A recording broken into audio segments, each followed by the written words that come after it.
Shabbat Shalom. Shabbat Shalom. Shabbat Shalom. Shabbat Shalom.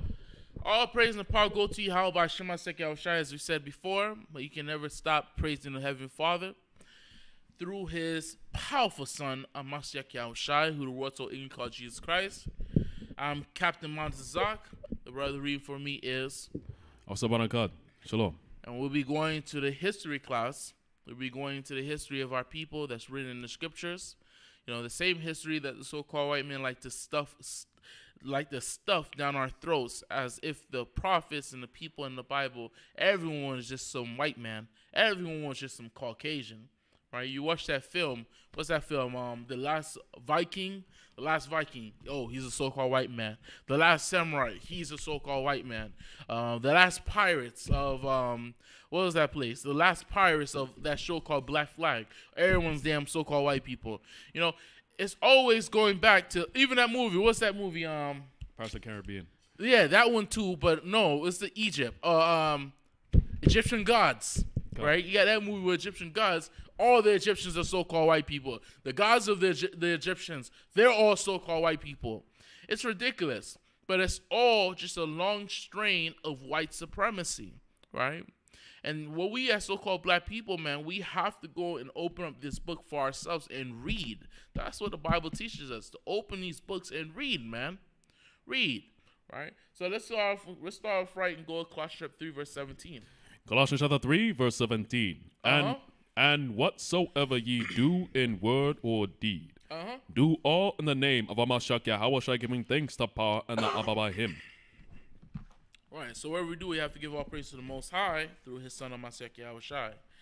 All right, brothers and sisters, I'm a little unwell, so I'm gonna be coughing and things like that, but it ain't gonna stop us from being in the spirit. Hallelujah. All right. So, you know, on Sunday, we're gonna be having a powerful, powerful feast day, one of the best feast days, and it's called the Passover. Let's clap it up to the Most High for that. All right, and we're going to have brothers and sisters coming from all over different places, New York, even outside the country, that's coming to visit us here at the Light of Zion. And I pray that you're one of those brothers and sisters, and you're coming here to keep the Passover with us, right? Because we know that we have a family here and all the other locations. We're all family, man, of the Light of Zion. But we know as much as we're family, our brothers and sisters that's watching us on live, you support us as much as any brother and sister sits in the class, right? So I want to formally welcome you, and I want to formally invite you to our Passover, LOZ's Holy Passover, man. LOZ's Holy Passover. But I want to talk a little bit about the significance of Passover, that the Most High God gave us the Passover, not just the Spirit passed over our houses and the blood was on our doorsteps, and that's why we call it Passover, man. The Passover is our day, our Independence Day. It's a day, it's the literal birth of our nation, right? Not in a biological sense, not in a literal sense, okay, this is when this child was born, and then we start growing in numbers. No, man. Prior to us coming out of Egypt, we were nobody on this earth. Nobody knew us. Nobody, them niggas from the Levant, that's how they knew us. They call us the Shashu, right? If I'm pronouncing it right, they call us the Shashu, right? The people of the Levant. Yeah, I think it's right. And they looked at us. When you look at early records of the Egyptians looked at us like we was a bunch of robbers and killers, man. A bunch of people rounded up in clans. That's what they used to call us. Same way you got the so-called white men go on TV and call us a bunch of drug dealers and thieves and robbers, you know, a bunch of criminals, right? That's what they'll say, but that's what they were doing back then. We honor Passover because this was the origin story of our people. This was our Independence Day. Us finally revealing to this world and who we are. Now we're not just we may be the least right now, but we're going to grow and become the greatest of all these nations, right? I remember this scene. Give me the book of Deuteronomy chapter 7. I remember this scene from this movie, and I watch a lot of old movies, a lot of biblical old movies. Right? There's this movie. It's like from the I can't. It was something to do with Sheba, and it was another version of that other movie I showed y'all before about David and Queen Sheba.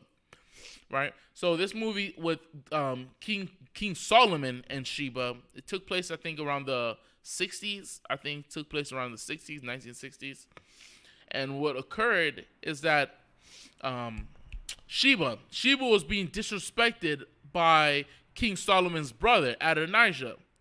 And what she did was when he tried to threaten her and to say, "Yo, you need to join an alliance with us, or I'm gonna show you what the edge of my sword can do." That's what he said, right?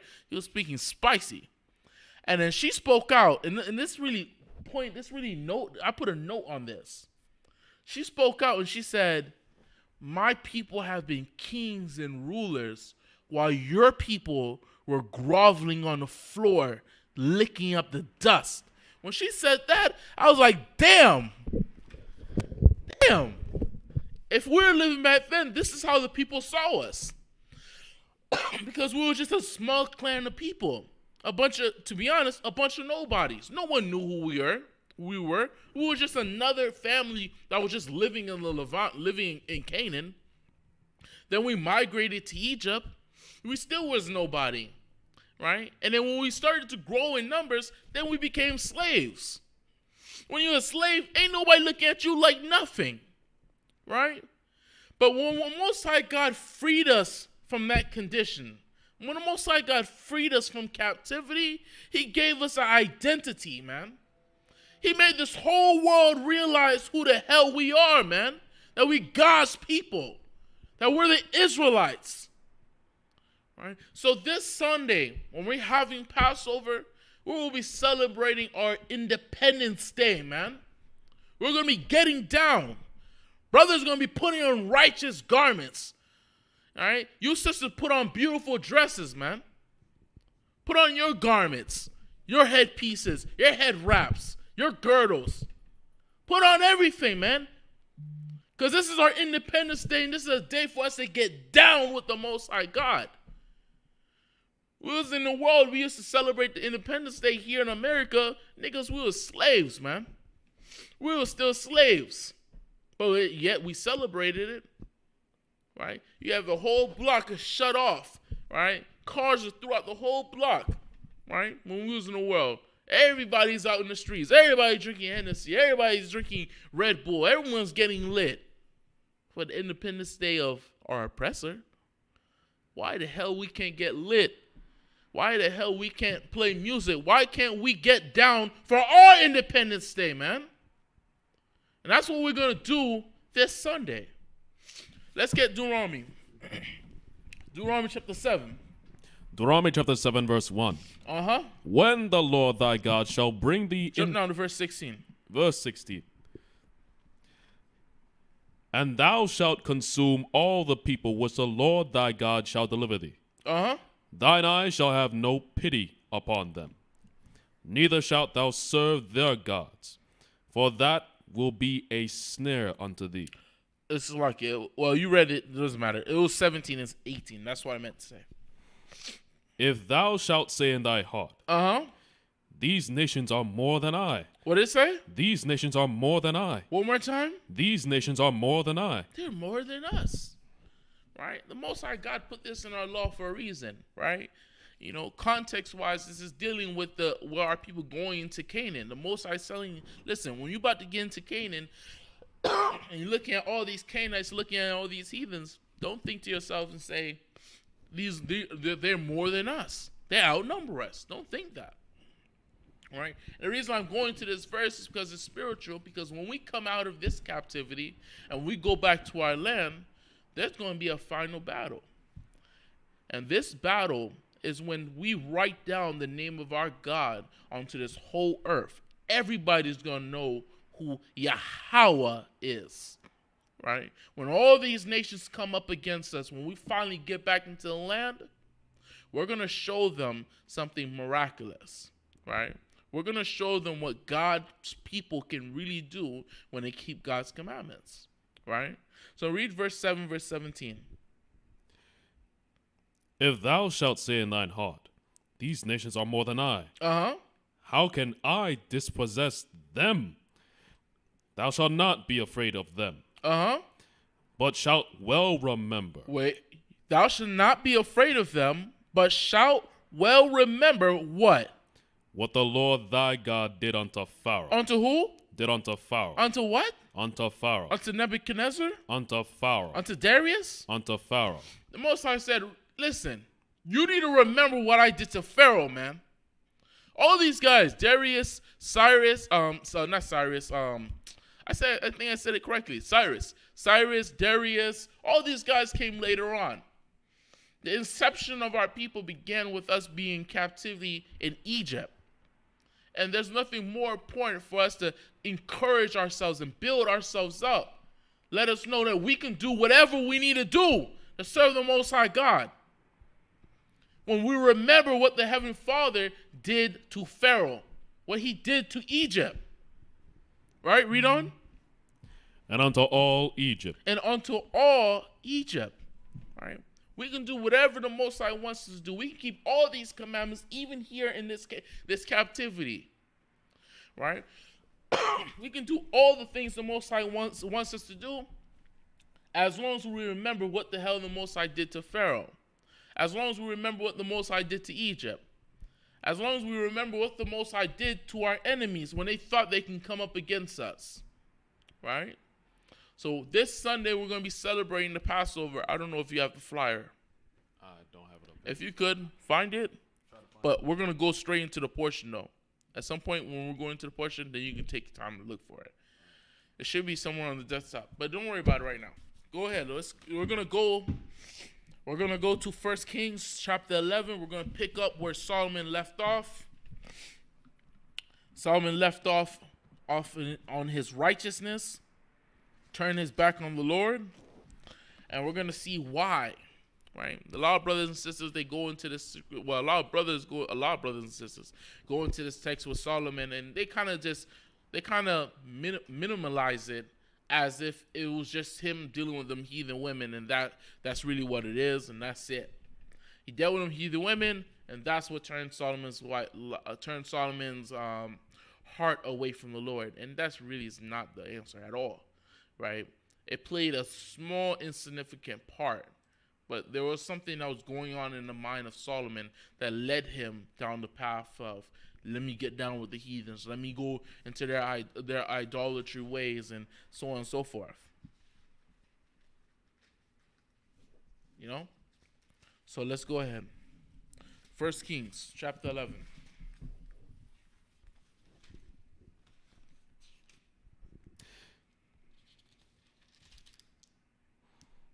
First Kings chapter 11 verse, let me see. You can start from verse 3.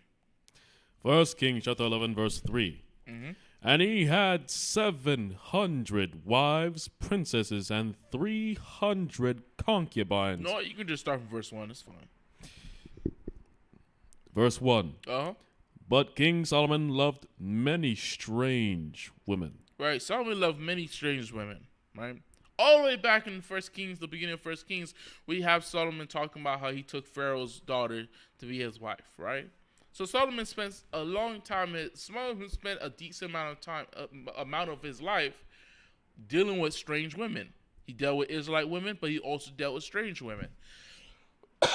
That's important. Let's keep going. Together with the daughter of Pharaoh, women of the Moabites, Ammonites, Edomites, Zidonians, and Hittites, of the nations concerning which the Lord said unto the children of Israel, Ye shall not go into them, neither shall they come in unto you, for surely they will turn away your heart after their gods. Solomon clave unto these in love. And he had 700 wives, princesses, and 300 concubines, and his wives turned away his heart. Right. So yeah, this was a mixture. So he has about 1,000 women, right?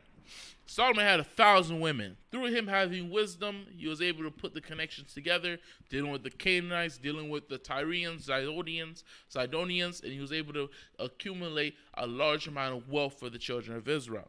Solomon was so wealthy that he not only had 1,000 wives, but he was able to hold. He didn't just, well, obviously sleep with 1,000 women, but he was able to hold down 1,000 women, which is far more difficult than just dealing with a woman and leaving her away. He was able to hold on to these women, right? Take care of these women, right? So keep going. For it came to pass, when Solomon was old. When he was what? When Solomon was old. All right. So when we begin in 1 Kings, it already told us that he started dealing with strange women. He did with the daughter of Pharaoh around the same time when he decided he wanted to start building the temple. But then she didn't turn his heart away from the Lord, right? As he's getting all these women, as he's getting all these women, they didn't turn his heart away from the Lord yet. But it's not until he becomes old. Then what? When Solomon was old, that his wives turned away his heart after other gods. And his heart was not perfect with the Lord his God. Right. So he spent a long part of his life with these women, and then it was when he got old, that's when they were able to kind of convince them, yeah, come over here, come check this out real quick, you know. But he still had to make a choice. They didn't force him, right? They didn't. There's no wisdom or knowledge that these women had somehow over King Solomon with his wisdom and knowledge.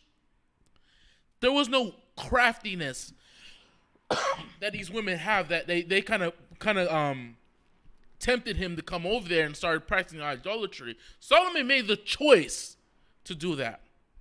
Solomon made the choice to do it, right? They were not smarter than Solomon, but he made the choice to do it. Now the question is, what made him choose to go follow their idols, right? There's no better person to explain this to us and the mindset of this man than the man himself, right? So let's get Ecclesiastes, right? So as we were going on before, we see the large amount of wealth, right?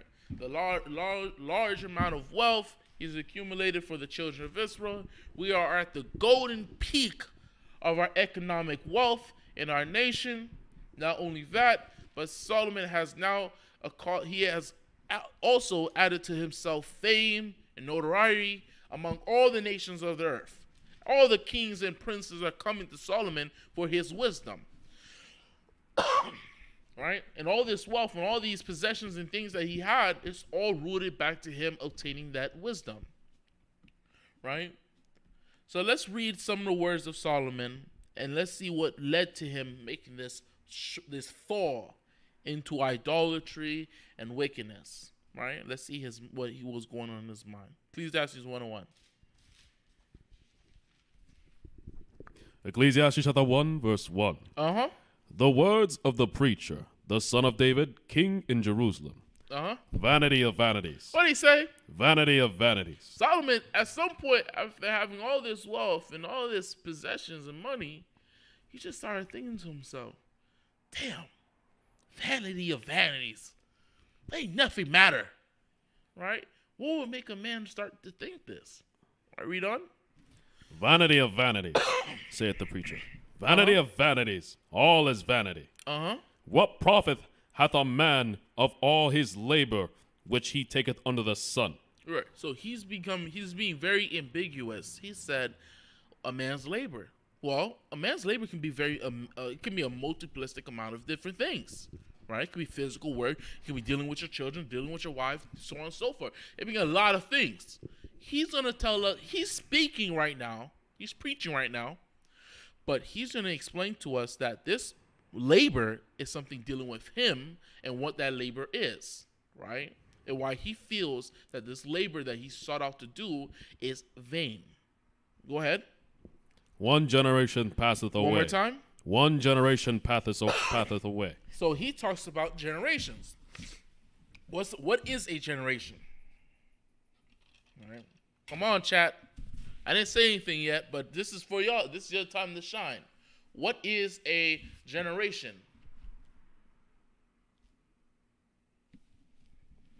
All right, I'm gonna give it to Officer Bonica. Go ahead, Officer Bonica. Generation.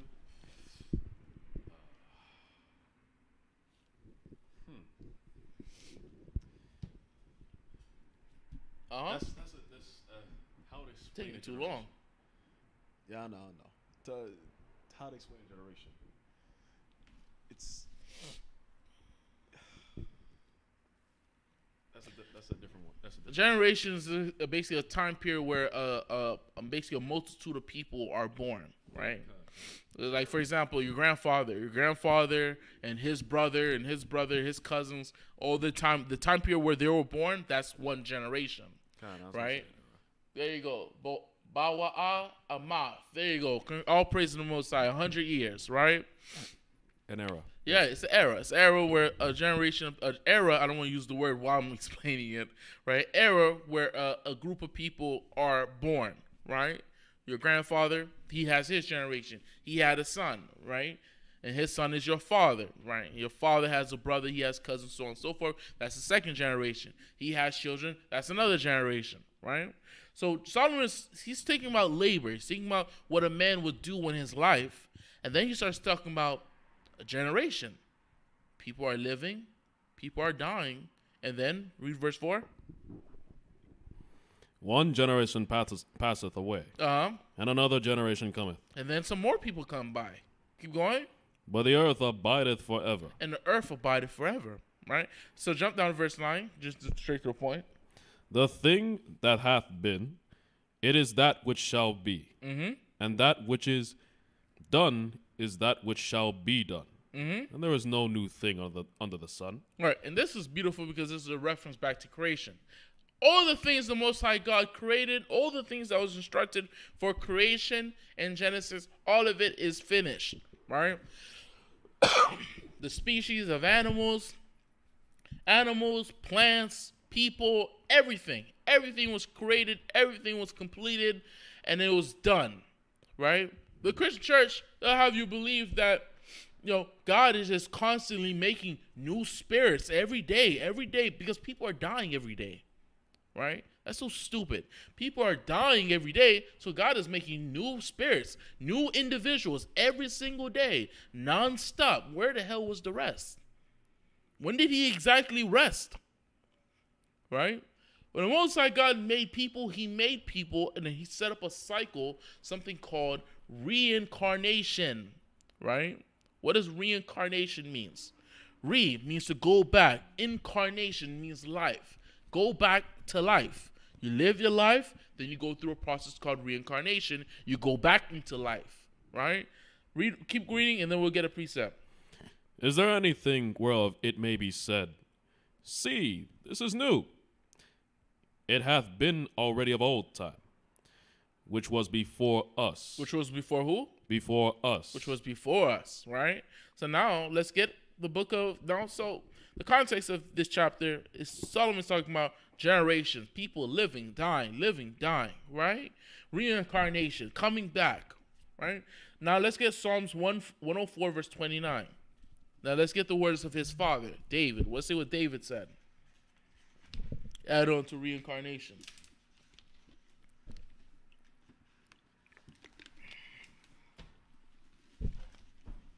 Now I have a question for our brothers and sisters, man. If you're on the chat, I pray you'll leave a like on the video. Psalms 104 verse 29. Psalms 104 verse 29. Where's David? Go ahead. Thou hidest thy face. Uh-huh. They are troubled. Uh-huh. Thou takest away their breath. They die. They what? They die. They who? They die. The Lord said he takes away.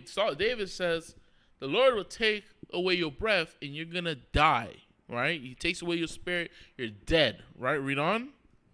And return to their dust. Right? That's that old saying, dust to dust, ashes to ashes, right? You die, your body decomposes, and it's taken over by creeping things, right? Parasites, so on and so forth, until there's just bones left, right? Read on.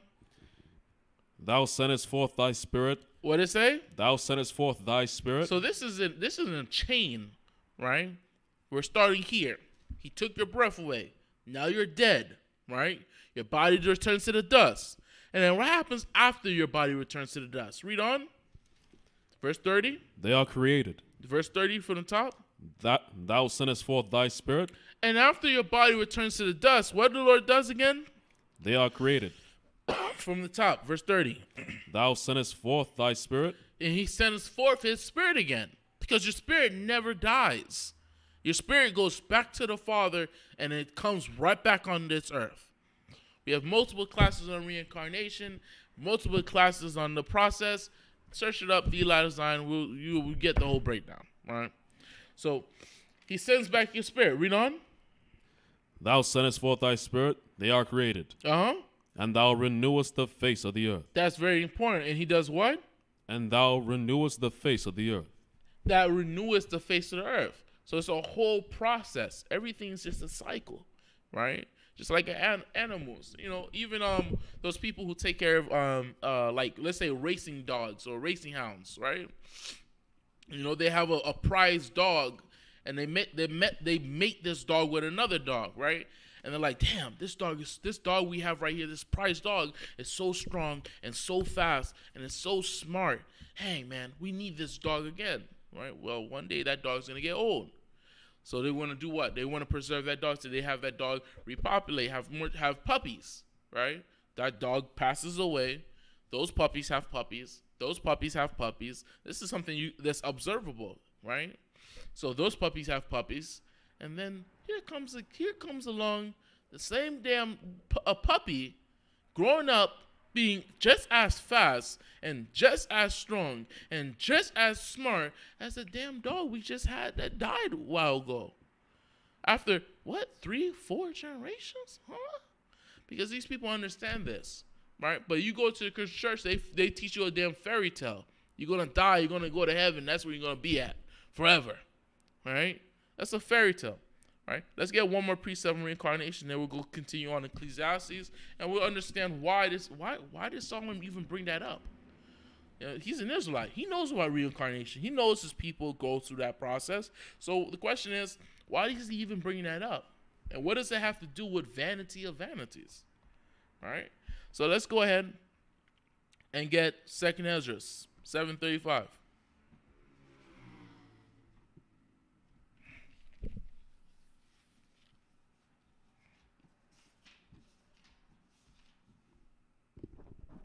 Second Ezra chapter 7 verse 35. Wait, I don't think it was 2nd 35. Hold on. I think it was first Ezra's.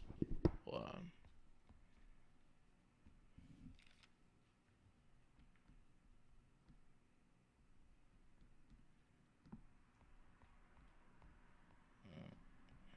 Hold on, Israel. Hold on. Bear with me. It's actually 2 verses, but well, you get 2nd Ezra 7:56. That's what it was. 2nd Ezra chapter 7 verse 56.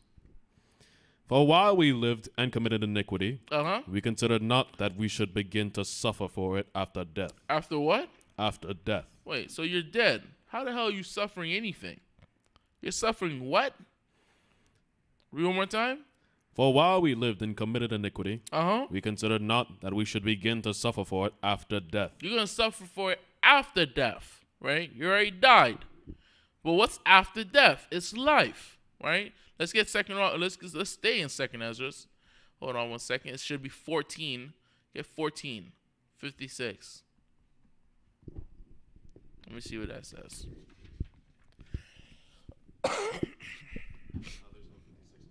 It's not? Okay, it's 35. 14:35.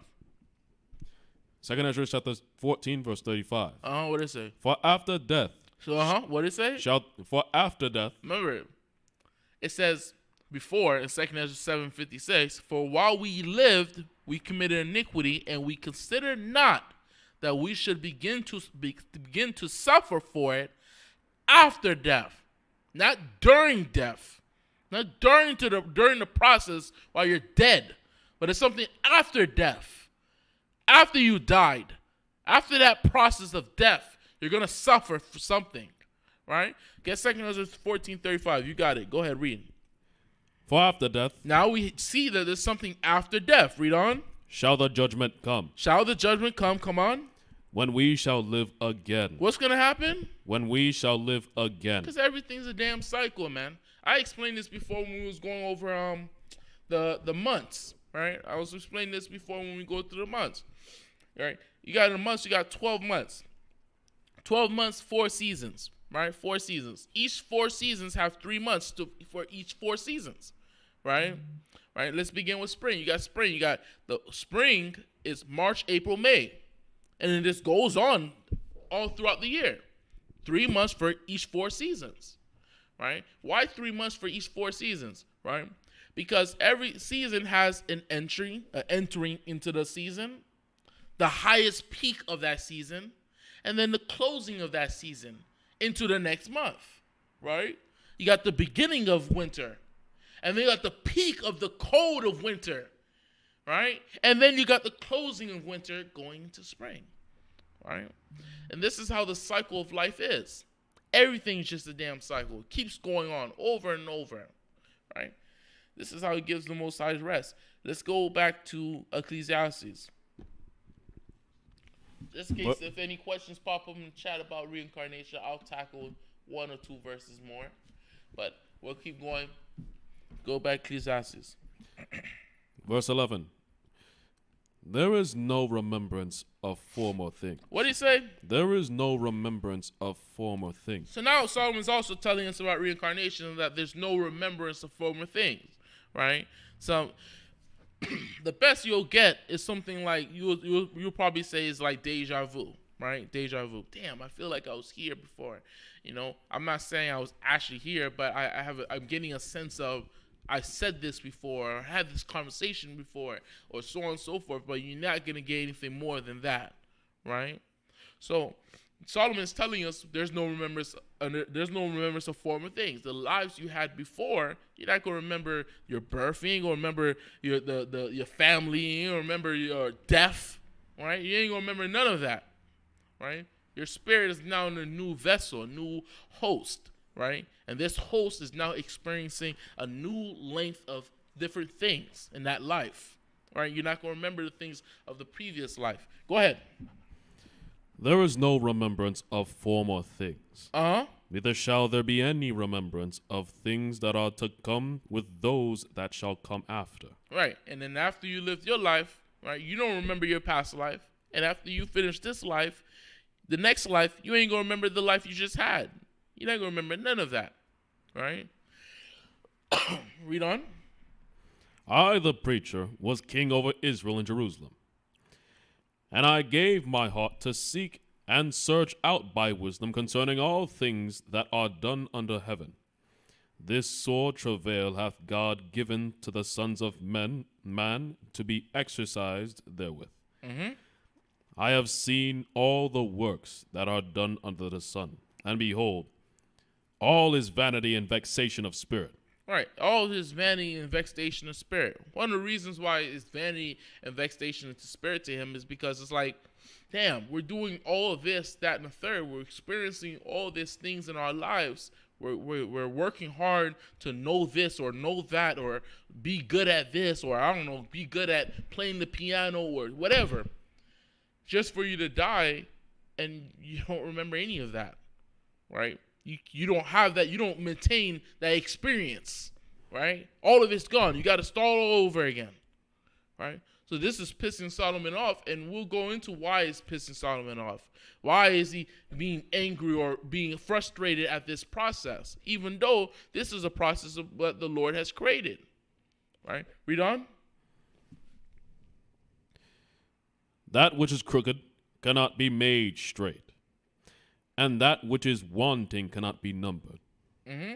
I communed with mine own heart, saying, Lo, I am come to great estate, and have gotten more wisdom than all they that have been before me in Jerusalem. Yea, my heart had great experience in wisdom and knowledge. Right, hold that. We're going to go back to 17, 18, because he's going to go into this. That 17 and 18 is the decline into First Kings chapter 11, where he got old and he started listening to his damn wives, and then he started falling into idolatry, right? But read verse 2, chapter 2, Ecclesiastes 2 and 1. Chapter 2. I said in my heart, he having all these issues and problems, so he just thought to himself, you know what, damn it, screw it all. I'm just going to have fun. I'm just going to enjoy the pleasures that I have already, right? The wisdom that I have right now, this wisdom has caused me to obtain what? A lot of pleasures in life, right? I am king, right? I have wealth. I have wives. I have servants. I have possessions. I have all these things. So you know what? I'm going to throw behind me the fact that when I die, I'm going to lose all of this. The fact that when I die, I'm not going to remember any of this. I'm not going to have my wisdom anymore. I'm going to forget all of that and just enjoy the present, enjoy my pleasures, right? These tricklets that I have, right? Read on. I said in mine heart, What did he say? Go to now. Uh-huh. I will prove thee with mirth, therefore enjoy pleasure. And what's mirth? Mirth is like enjoyment, like rejoicing, enjoyment, right? Whether you're drinking or laughing with brothers and sisters, so on and so forth. It's enjoyment. Read on. And behold, this also is vanity. What did he say? This also is vanity. Going to every party? This also is vanity. Hitting up the club every week? This also is vanity. Right. This man was just doing what a lot of brothers out there in them streets be doing. Right. A lot of us who be on the chat, what we used to do, going to the same damn club every goddamn week as if there's going to be something special or different there. Right. Going to the next house party, going to this, going to that, getting drunk, doing this, that, and the third. He put his life into a lot of, carnal pleasures. Because he was frustrated on something that's very realistic, something that frustrates a lot of kings, right? And we're going to get there, but keep going. I said of laughter, it is mad. Uh-huh. And of mirth, what doeth it? I mean, like, what's the point? I'm going to enjoy this, but what's the point? Right, read on. I sought in mine heart to give myself unto wine. Right. Yet acquainting... Wait, onto what? Unto wine. Onto Hennessy? Unto wine. Patron? Wine. Casamigos? Wine. Babaku? Wine. Uh-huh, keep going. Yet acquainting mine heart with wisdom. Oh, I forgot Ray and Nephew for my Benjamins. Keep going. And to lay hold on folly, that I might see what is that good for the sons of men, which they should do under the heaven all the days of their life.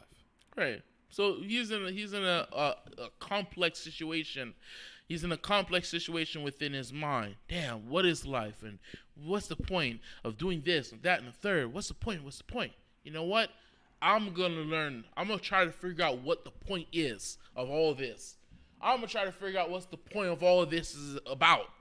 And when I do it, I'm going to bring it back to my people, man. Because if this is something that boggles my mind, how much more for the common people? Read on. I made me great works. I builded me houses. I planted me vineyards. I made me gardens and orchards. I planted trees in them all kind of fruits. This is enjoyable things. Plant some mangoes in your backyard. Listen, these are all enjoyable things. Read on. I made me pools of water. To water therewith the wood that bringeth forth trees. I got me servants and maidens, and had servants born in my house. Also, I had great possessions of great and small cattle above all that were in Jerusalem before me. I gathered me also silver and gold, and the peculiar treasure of kings and of the provinces. I gat me men singers and women singers, and the delights of the sons of men as musical instruments, and that of all sorts.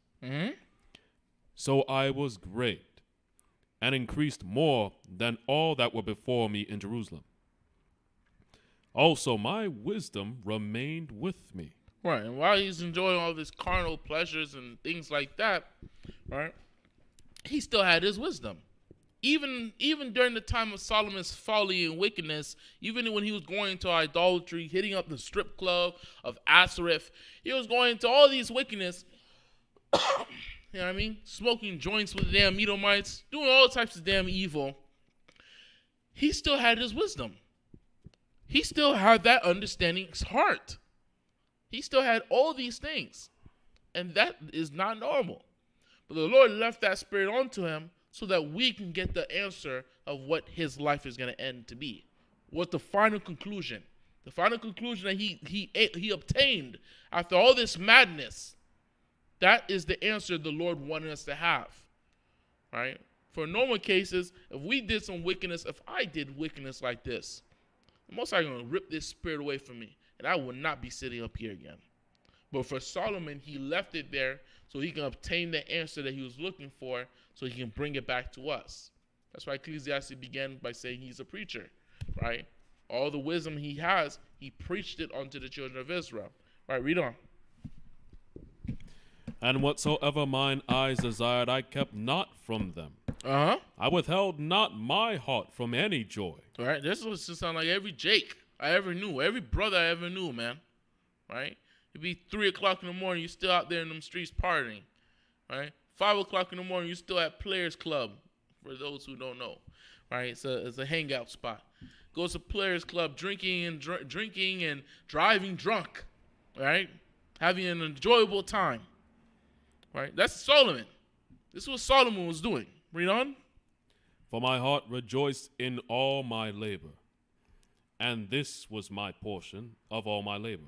Then I looked on all the works that my hands had wrought. So all the things he just said right there, what he's going to say. Keep going.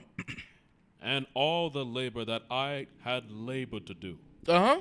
And behold, all was vanity and vexation of spirit. What did he say about having all these singers and rappers rapping to him and music and all this money and women and all this stuff? What did he say about it? All was vanity and vexation of spirit. It don't matter. All of it don't matter.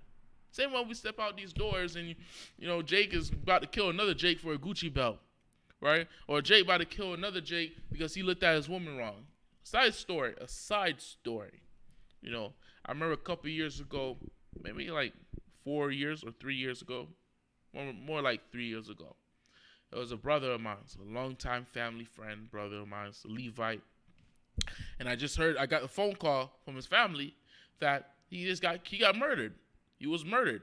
He was murdered at a gas station because he was walking into the gas station and he got shot up with an AK-47 by another Jake. And the Jake shot him up, right? Just because he thought that the brother that I knew was looking at his woman. Simply because of something as small as that. And he took the man's life, shot him up with an AK-47. So it's ridiculous, but it's crazy that now when you see this, what Solomon's saying, it just matches up too well. It meshes up too well. Read that last verse you was reading. Then I looked on all the works that my hands had wrought, and the labor that I had labored to do, and behold, all was vanity and vexation of spirit. There was no profit under the sun. And I turned myself to behold wisdom and madness and folly. And what? And madness and folly. For what can a man do that cometh after the king, even that which hath been already done? Then I saw that wisdom exceedeth folly. Verse 12, he said that what? I turned myself to behold wisdom and madness and folly. For what can a man do that cometh after the king? Right? So he made this decision in his life. It wasn't just because he got old. It wasn't solely because he got old and his woman just said, yo, come over here, come hang out with us, with these Canaanites. And come worship, Baal. No. But he had this thought, this process going on in his mind already. This was something that he began here in the peak of serving the Most High God with his wisdom, observing the things that are about him, learning more, getting more knowledge and wisdom. And then he started to fall into this part right here. He started to think about, I don't want to give it to y'all yet, but he started to think about, damn, I'm here right now. I'm living this life right now. And yes, I have this wisdom. Yes, I have this knowledge. Yes, I have this understanding. But something's going to happen to me one day. That happens to every man. And you cannot avoid it. And after that happens, I'm going to reincarnate. I'm going to be right back on this earth again. But I'm not going to, there's no possible way for me to know emphatically I'm going to have this wisdom again. There's no way in shape or form for me to know that. Right? So let's keep going. He's going to say it. We're going to talk about it. Go ahead. Then I saw that wisdom exceedeth folly, as far as light exceedeth darkness. Right. Even when he went into the folly and madness, he understood the wisdom he had, right, which it spoke about it in Wisdom of Solomon chapter 7. When he understood the circus of the stars, he understood the beginning, the creation, the ending. He understood all that. He understood that wisdom was far more profitable than folly and madness. Getting drunk, staying up to 3 o'clock in the morning. You know what I mean? All that madness. All right, read on. The wise man's eyes are in his head. But the fool walketh in darkness.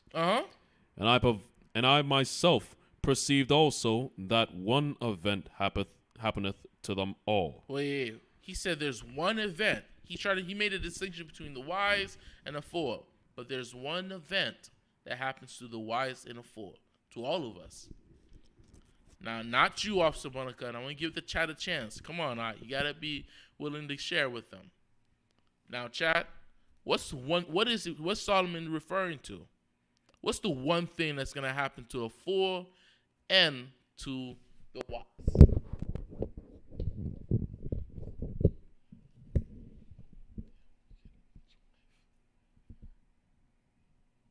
I'm waiting, chat.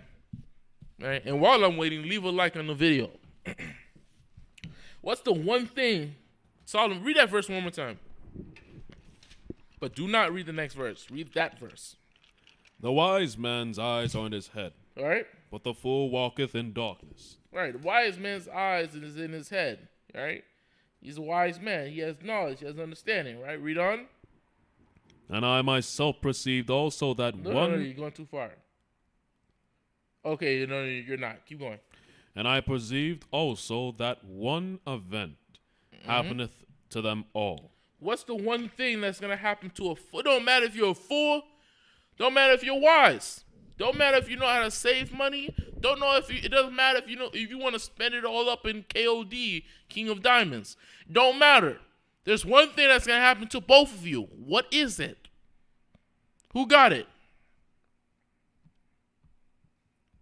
Come on, my brothers and sisters. Go ahead, Officer Monica. You twisting my arm, man. Wait, hold on. Why you gotta say like that? They will expire. All right, give the person a hand. They will expire. They're gonna die. Death happens to us all. We're all gonna die. Don't matter if you got it don't matter whatever you got going on up here, and it don't matter if you damn sitting on the side of the road. Don't matter. We're all gonna die. And Solomon understood that. He said, I'm wise, and this guy over here is a fool, but we're both just gonna die. Right? Read on.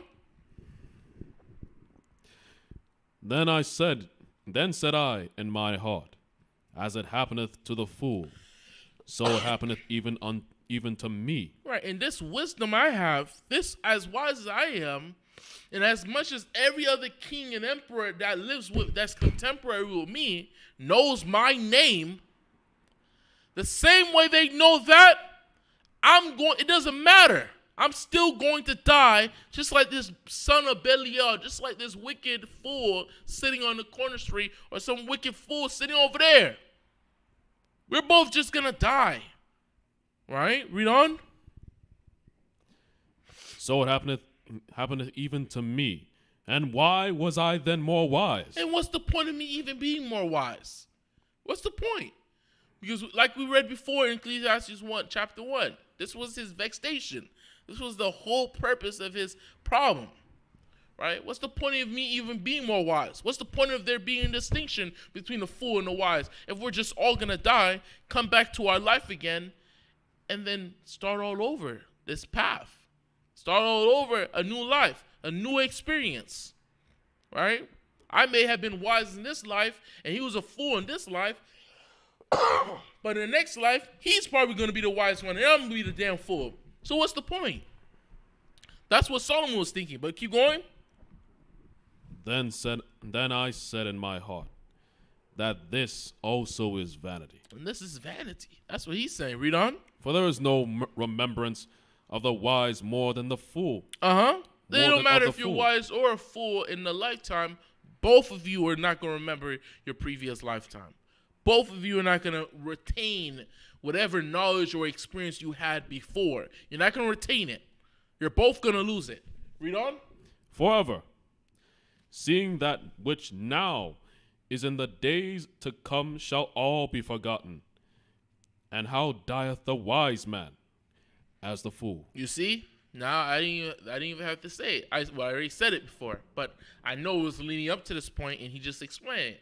The context of when he said the one thing was talking about death, right? And we have to understand why death is so grievous, especially for a man of Solomon's status. He was a king. He was a ruler. He had power. He had authority.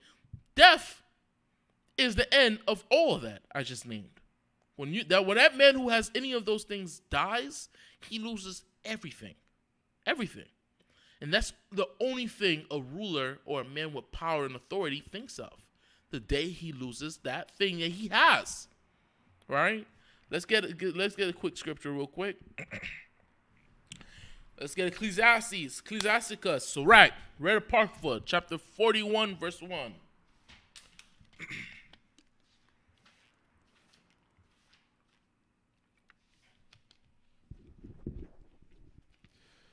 Sirach chapter 41 verse 1. O death, how bitter is remembrance of thee.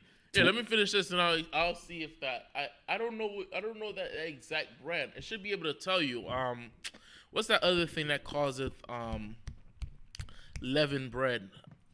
Unleavened bread to leaven. I forgot what it was called. Yeast. Yeah, if it has yeast, if the ingredients mention that it has yeast in it, then it's leaven and you can't eat it. Right. There's yeast, there's baking soda, there's leavening. There's certain bacteria. That's also yeast, but there's leavening. So you have to look up what all the types of leavening are. Right. Just look up the different types of leavening. Right. I'm not specific. I'm not very what's the word I'm looking for? I'm not familiar with that brand of tortillas, but I do know there's a lot of them that even if they're flat or not, a lot of them does have yeast still in it. God. So, where were we? There's a list out there. There is a list, but sometimes these lists will be so inconsistent. Sometimes, you just gotta do your own due diligence, right? And I hope I answer your question, sister. God. Chapter 41 of Sirach. Roland. I don't know if that's a brother. So if either one, brother or sister, you're still Israelite. Go ahead. O death, how bitter is the remembrance of thee to a man that liveth in rest. Liveth at rest. And isn't that Solomon? Solomon lived in rest. Who the hell was gonna come up against Solomon? You know who the hell his father was? His father was David. Before Solomon even sat on that throne, David put to rest all the boasting of all the heathens, right? There was no competitors for Solomon. There was only peace. So Solomon lived at rest. Read on. Lived at rest in his possessions. Unto the man Didn't we just read in Ecclesiastes chapter 2 about him talking about his pleasures and his possessions? Right? Read on. Unto the man that hath nothing to vex him. And Solomon didn't have anybody to vex him. Read on. And that hath prosperity in all things. Yea, unto him that is yet able to receive meat. O death, acceptable is thy sentence unto the needy and unto him whose strength faileth. Right. So it's showing a change, right? Even though death is going to still come to the man who has the possessions and so on and so forth, death is going to come to the man who has possessions and the man who doesn't have possessions. But it's the perspective of the person, right? The man who has possessions don't want to damn die. The man who's at rest and have all the luxuries and pleasures, he do not want to die. He does not want to leave any of that behind, right? And so much more for kings today, kings in history, because look at Pharaoh. Pharaoh was a man who did not want to give up his possessions. Let me tell you that right now. He was a man who wanted to prevent his death. All pharaohs wanted to prevent their death, right? And they did not want to let go of the possessions they had. Because if they did, they wouldn't build no damn pyramid where they're going to put their corpse, the corpse of their wife, the corpse of their servants, the corpse of their dog, Frido, right? And they're gonna put all their gold and possessions, rather than passing it on to their children. They're gonna put all that gold and possessions inside the damn pyramid and then close it up because they think they're gonna take it somewhere. They ain't taking it in a damn place, right? A few hundred years later, some damn meteorite's gonna open that damn pyramid up, and your naked corpse is gonna be sitting in some museum somewhere. Museum. I'm Haitian. I speak Creole. Salakia. Right? Museum. Right? And they're going to be staring at your naked body. There you go. Because you thought you could take your possessions somewhere. Keep going. O death, acceptable is thy sentence unto the needy. It's acceptable to the needy, though. Read on. And unto him whose strength faileth, that is... And the one who's in bed, sick, critical illness, right? Read on. He's secretly hoping for death. He's in a critical position. He's waiting for it to happen so he don't have to suffer anymore. All right, read on. That is now in the last stage, and is vexed with all things. And to him that despaireth hath lost patience. Fear not the sentence. Don't read on. This is good right here. We're going to go back to Ecclesiastes, but just show us. Yes, Solomon's vexed. Solomon's going to be vexed about the concept of, having to live his life, and then dying one day, losing all this wisdom, all this power, and all these things that he has, and then coming back just to not have it anymore. Of course, this is going to be a vexing thing for him in his position. But for a man who's poor, and for a man who's critically ill, and in the hospital, can't get out of bed, he's living and breathing because of a damn machine. Death is something that's gonna relieve him.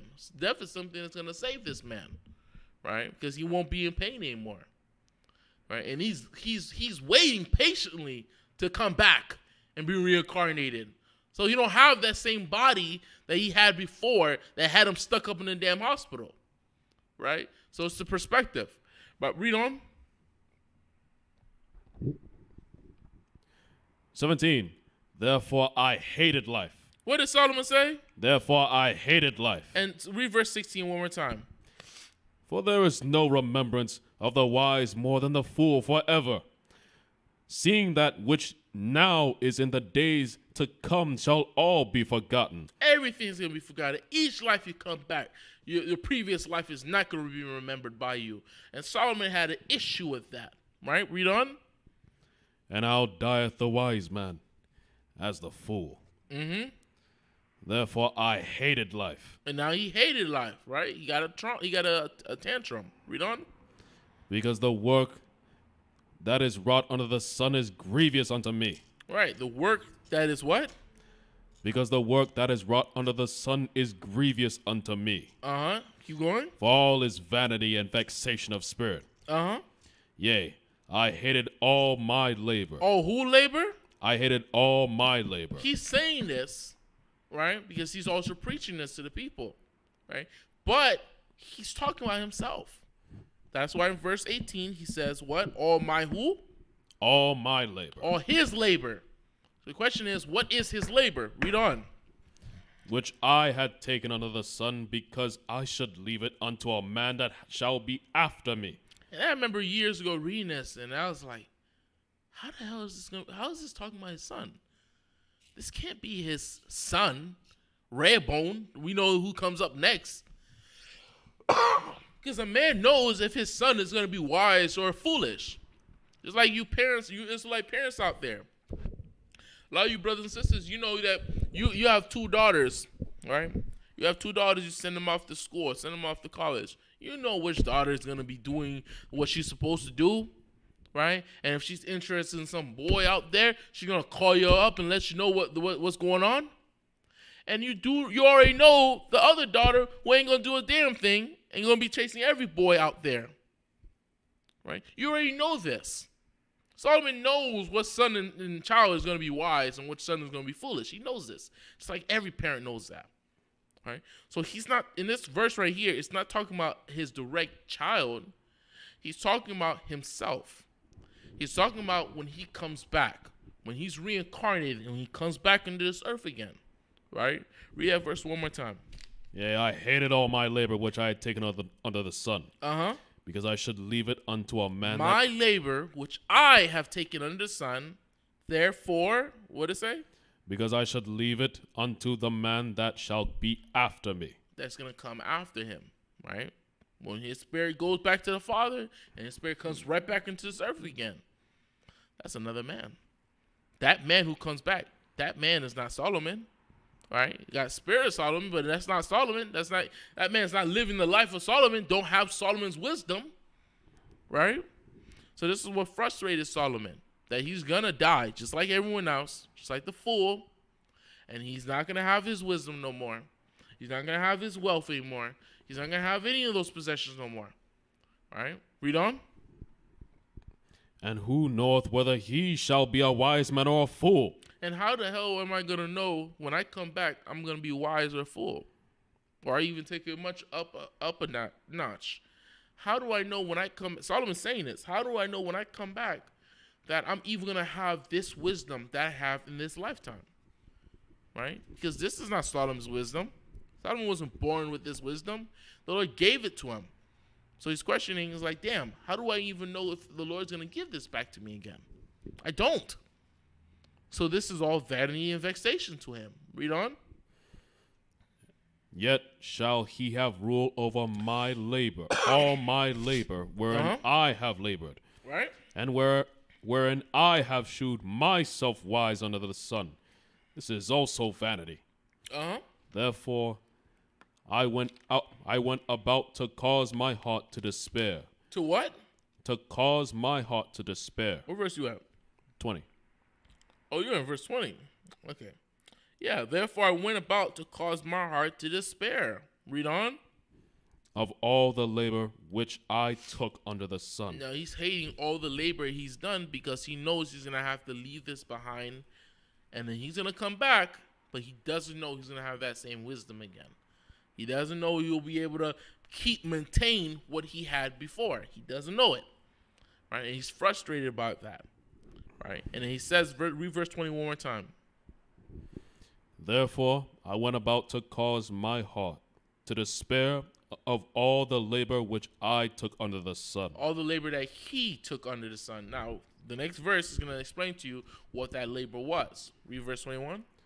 For there is a man whose labor is in wisdom. Is in what? Is in wisdom. And in knowledge. And in knowledge, read on. And in equity. Yet to a man that hath not labored therein shall he leave it for his portion. This also is vanity and a great evil. Right, and this is what frustrated him. That, damn, all this wisdom, all this knowledge. You know, when the Lord made him wise, when we read it in 1 Kings, the Lord gave him wisdom, right? There were certain things that the Lord actually had to physically give him, put into him so he could know. Such things as the knowing the ending to the beginning, things like that, right? But he also, most importantly, the Lord gave him an understanding heart, right? Which means Solomon actually had to go and study, and the minute he studied, he catch on to it like this, right? That's why in Wisdom Solomon chapter 7 it talks about how he knew the nature of animals. How the hell are you going to know the nature of animals? By observing the animal, right? He observed the animal and understood the animal. How are you going to know the circuit of stars? By observing the stars. It's not that hard, right? He observed the stars and he understood it because he had an understanding heart, right? He just catched on, just like this. Catched on, just like that. Very simple. And he's hating the fact that all this that he went out to go learn, he's going to lose all of it. Gone, right? So now, let's end and go back to Ecclesiastes 1:17. Because after realizing this, read 1:17. And I gave my heart to know wisdom, Uh-huh. and to know madness and folly. To know what? And to know madness and folly. And to know madness and folly. Right, read on. I perceive that this also is vexation of spirit. Uh-huh.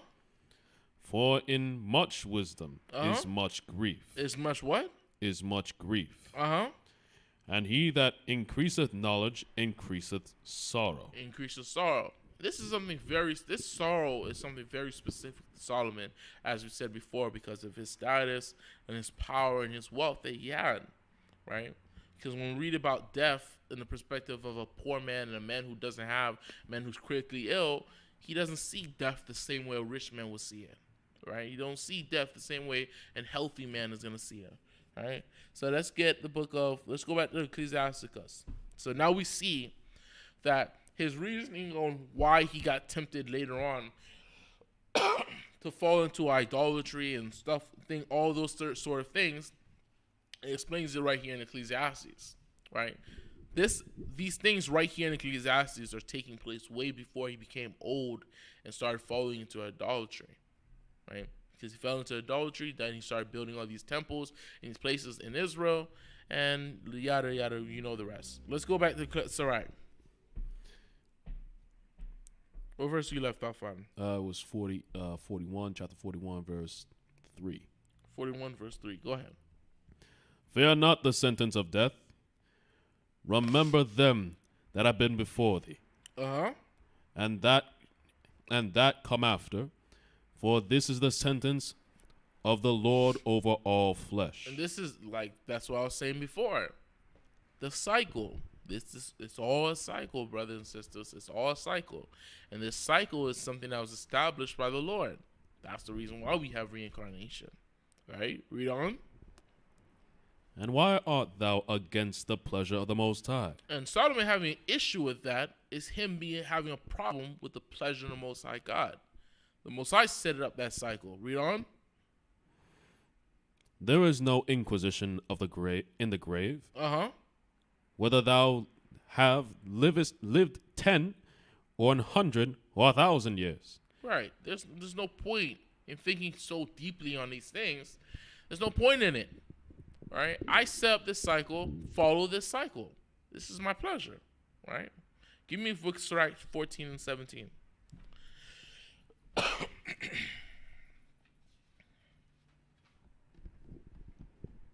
14 what? 14 and 17. All flesh waxeth old as a garment. Everyone's going to get old. Right? Read on. For the covenant from the beginning is. Is what? Thou shalt die the death. You're going to die to death. Read on. As of the green leaves on a thick tree, some fall and some grow. So is the generation of flesh and blood. One cometh to an end, and another is born. That's what it's talking about. Again, the cycle. Like the example we made about the months. It's like with the leaves, just like with plants, just everything. One comes and one goes, right? You live this life, and then you go, and then you come back and you live this life. It's just a cycle. It's the pleasure of the Lord, right? Read on. Every work rotteth and consumeth away, and the worker thereof shall go withal. Blessed is the man that doth meditate good things in wisdom. Blessed is the man that does what?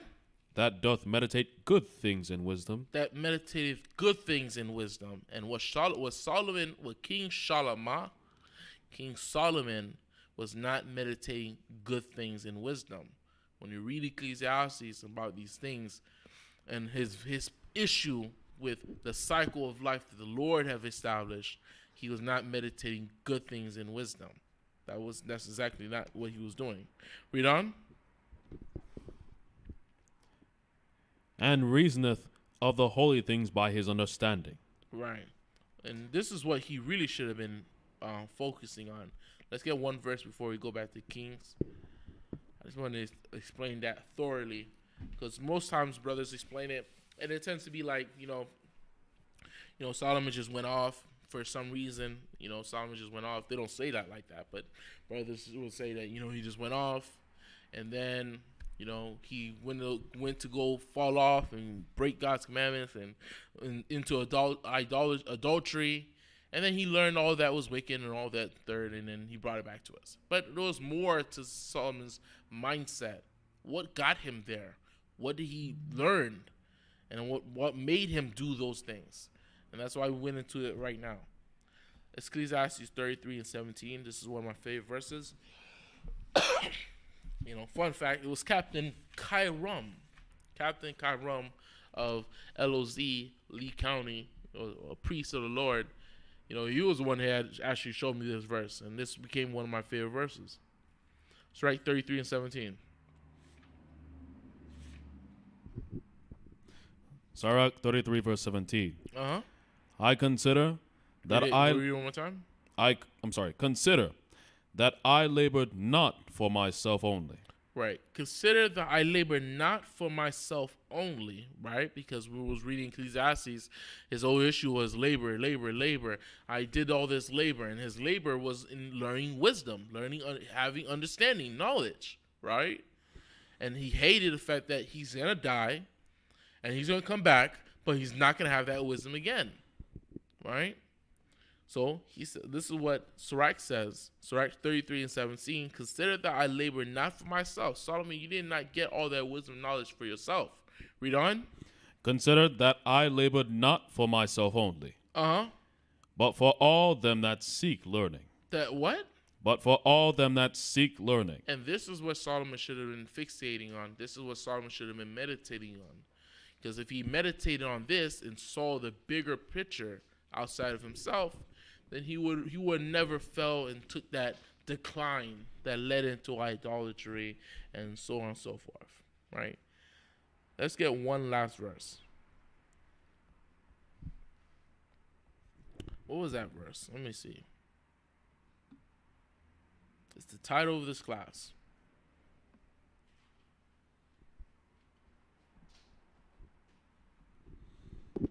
You know what verse I'm looking for, right, Officer Monica? Nothing better than serve the Lord. So,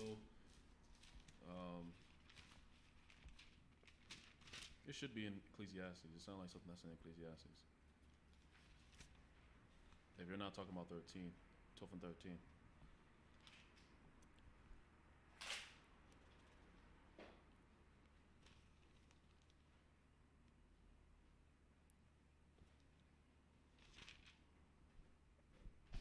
Well, it's actually Ecclesiasticus.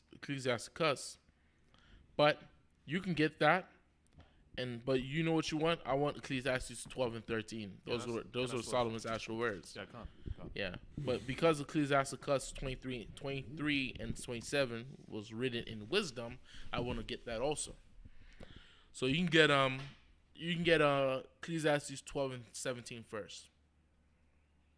23 and 17? Or you know what? You can let Officer Bayan give me Ecclesiastes 12 and 17. Officer Monica, give me Ecclesiasticus 23 and 27. Go ahead. Ecclesiastes 12 and 17. 12 and 13. Ecclesiastes. Oh, Salakia. 12 and 13. Salakia. Campus. This is the book of Ecclesiastes, chapter 12, verse 13.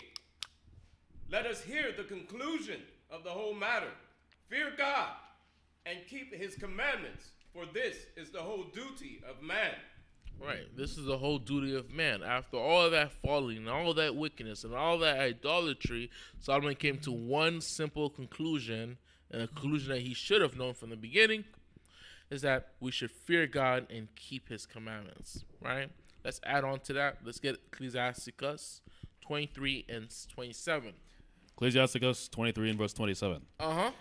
And they that remain shall know that there is nothing better than the fear of the Lord, and that there is nothing sweeter than to take heed unto the commandments of the Lord. There's absolutely nothing better than to serve the Most High God and keep His commandments. Outside of the circuits of knowing the circuits of the stars and this, that, and the third, and splitting atoms, and all these different things, there's just simply nothing simpler and better than keeping God's commandments. It's just simple as that. So now let's go back to 1 Kings. Now we got Solomon's mindset. You know, what led him to this wickedness.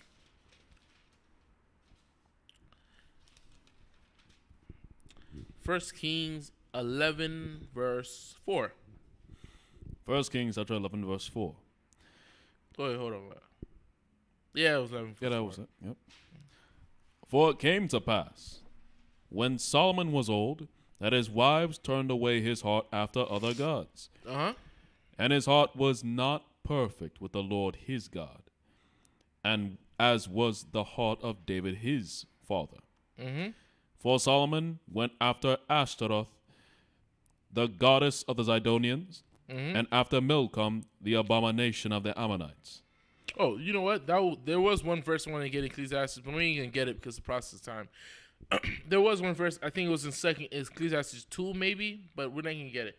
It was just when he started talking about how he's gonna go into madness and folly, he's gonna put his heart on these things. He then said, "Then I will learn all things there is," or something like that along those lines, right? He starts talking about how I'm gonna know all things, right? And when Solomon says he wants to know all things, he wants to know everything, man. And everything in this earth ain't righteous. Okay? Everything in this damn earth is not righteous. Right? So he wants to know he already got the righteous down, but he wants to know the other side. He wants to know wickedness, right? So now it says he wants to go follow Ashtoreth, right? The goddess of the Zidonians. Right? The Canaanites is where you get the concept of, you know, the strip club with the stripper pole and so on and so forth. That's something in antiquity was called the Ashtoreth pole, right? The way they would worship is like they'll pramp their women around the pole, gyrate on the pole, so on and so forth. And not only that, they will actually commit like orgies and so on and so forth. So when it says Solomon is worshiping now Ashtoreth, this is what he's doing. He's sleeping with them Canaanite women. Sleeping with Canaanite women, going into the ancient world strip club. Right? So keep going. And Solomon did evil in the sight of the Lord, and went not fully after the Lord, as did David his father. Then did Solomon build an high place for Chemosh, the abomination of Moab, in the hill that is before Jerusalem, and for Moloch, the abomination of the children of Ammon. Oh, so you know what that means. Well, how do you worship Moloch? You burn children. Huh? Read it in the mic. You burn children. Burn children. So human sacrifices began happening in Israel. Right? When you understand how did he even worship these idols, then you understand the severeness of the wickedness Solomon was falling into. Right? So human sacrifices began to happen in Israel. Children sacrifices was happening in Israel because that's how you worship Moloch. Read on. And likewise did he for all his strange wives, Right? which burnt incense and sacrificed unto their gods. And the Lord was angry with Solomon, because his heart was turned from the Lord God of Israel, which had appeared unto him twice. Unto how many? Which had appeared unto him twice. Man, the Lord said he came unto that man twice. Most of us, listen, most I ain't coming to you twice, boy. You better get it right the first time. And don't end up like Solomon. You know what I mean? And like I was explaining to them before, is that even though Solomon was going off there in this whole time, he still maintained that wisdom. He still had that wisdom. For us, when we in this truth, when we're keeping God's commandments, when we learn all this wisdom and knowledge, we break the Lord's commandments and we turn away from this light, the Lord's taking that knowledge away. He's taking that light away. Go ahead, question. It would seem like if you had the wisdom that Solomon had, you would have the wisdom to not go left. You know what's crazy? When you read I think the third last verse in Ecclesiastes 1, he literally tells you that even though he went into madness and folly, he said, I knew wisdom excelled in. He understood that wisdom excelled, the wisdom of keeping God's commandments and serving the Most High God. He understood still that excels folly and madness, but he still chose to follow folly and madness. Right? You said Judites. You said it. Thou sayest. I'm a Levite. They'll stone me, man. Go ahead, read. And the Lord was angry with Solomon because his heart was turned from the Lord God of Israel, which had appeared unto him twice, and had commanded him concerning this thing, that he should not go after other gods, but he kept not that which the Lord commanded. Therefore the Lord said unto Solomon, Forasmuch as this is done of thee, and thou hast not kept my covenant and my statutes, which I commanded thee, I will surely rend the kingdom from thee, and will give it to thy servant. Notwithstanding in thy days I will not do it for David thy father's sake, but I will rend it out of the hand of thy son. Howbeit, I will not rend away all the kingdom, but will give one tribe unto thy son for David my servant's sake. Right, so I'm not going to take it all away from you, right? Notwithstanding in thy days, I will not do it for David thy father's sake. Within thy days means while Solomon is still alive, living and drawing breath, I'm not going to take it away from you because for David's sake, right? Fun fact, that shows you how righteous and how powerful David was with the Lord. How close he was with the Lord. Because as we keep going in Kings, the Lord keeps telling these damn Israelites, yo, I'm not going to do this, that, and the third to you because of David, my servant's sake. That man dead 200 years ago. 200 years ago, and the Lord still having mercy on y'all because of David, my servant's sake. Right? So that tells you the kind of life that man will live. All right, keep going. Howbeit, I will not rend away all the kingdom, but will give one tribe to thy son for David my servant's sake. Okay, what's that one tribe? Quick question. What was that one tribe?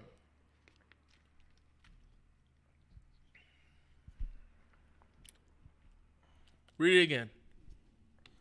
Howbeit, I will not rend away all the kingdom, but will give one tribe to thy son for David my servant's sake, and for Jerusalem's sake, which I have chosen. So what was that one tribe that was given to David, given to Solomon?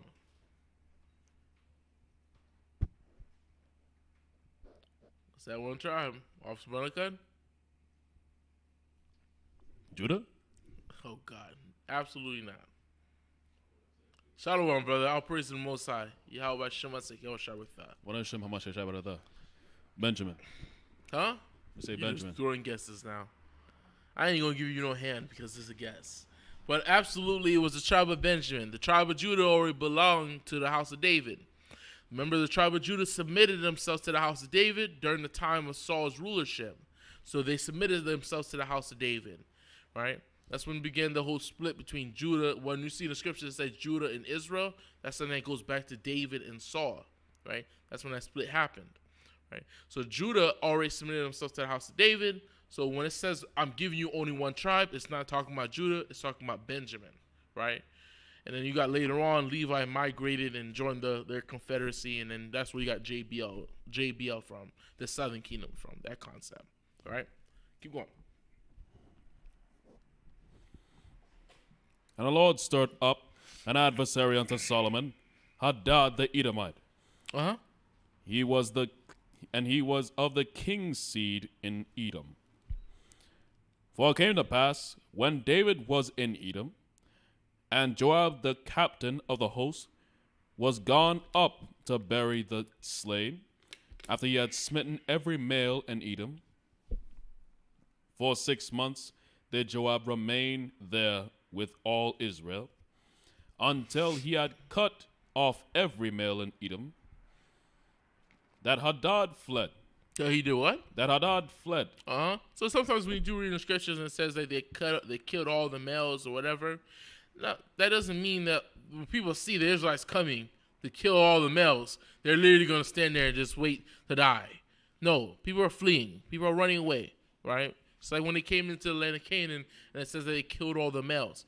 It doesn't mean literally they killed all the males. It doesn't mean literally the males just stood there and waited for them to die. They ran away. That's what we're seeing one example with Hadad. He ran away, right? Keep going.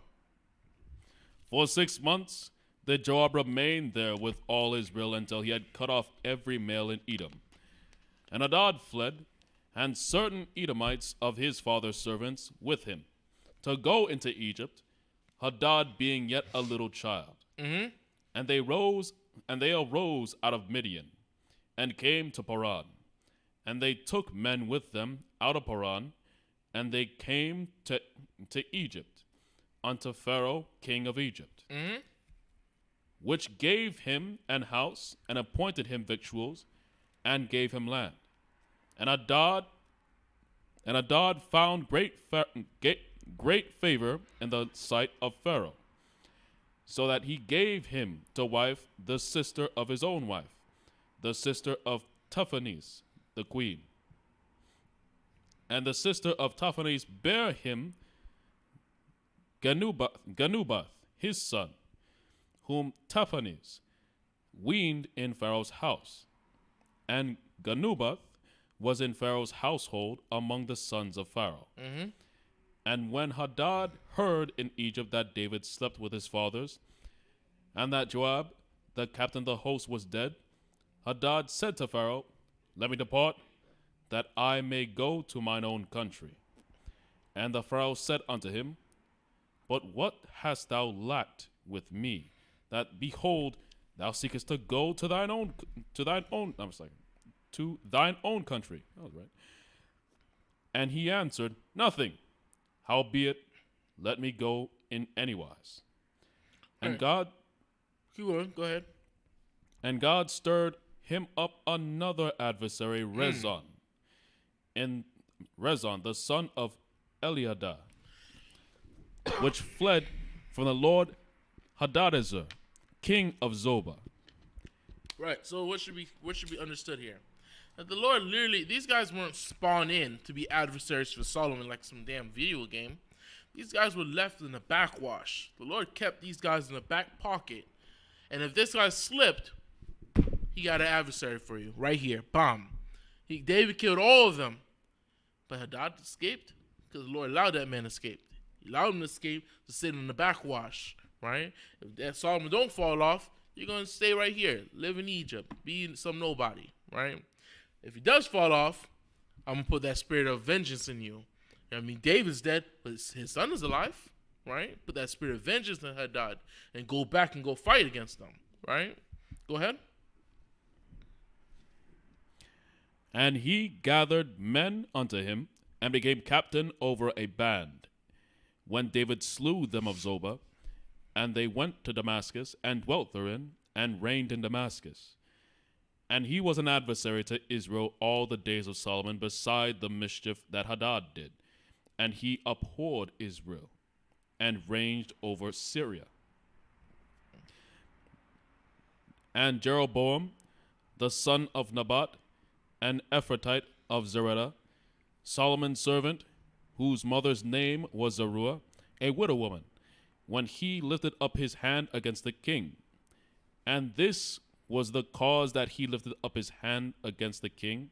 Solomon built Milo, and repaired the breaches of the city of David his father. And the man Jeroboam was a mighty man of valor. And Solomon, seeing the young man, that he was industrious, made him ruler over all the charge of the house of Joseph. Mm-hmm.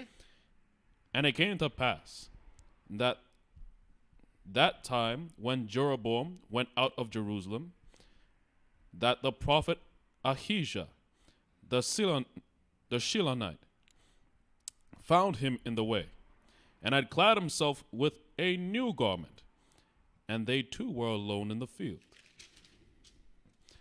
And Ahijah caught the new garment that was on him and rent it in 12 pieces. And he said to Jeroboam, take thee 10 pieces. For thus saith the Lord, the God of Israel, behold, I will rend the kingdom out of the hand of Solomon, and will give thee 10 tribes to thee.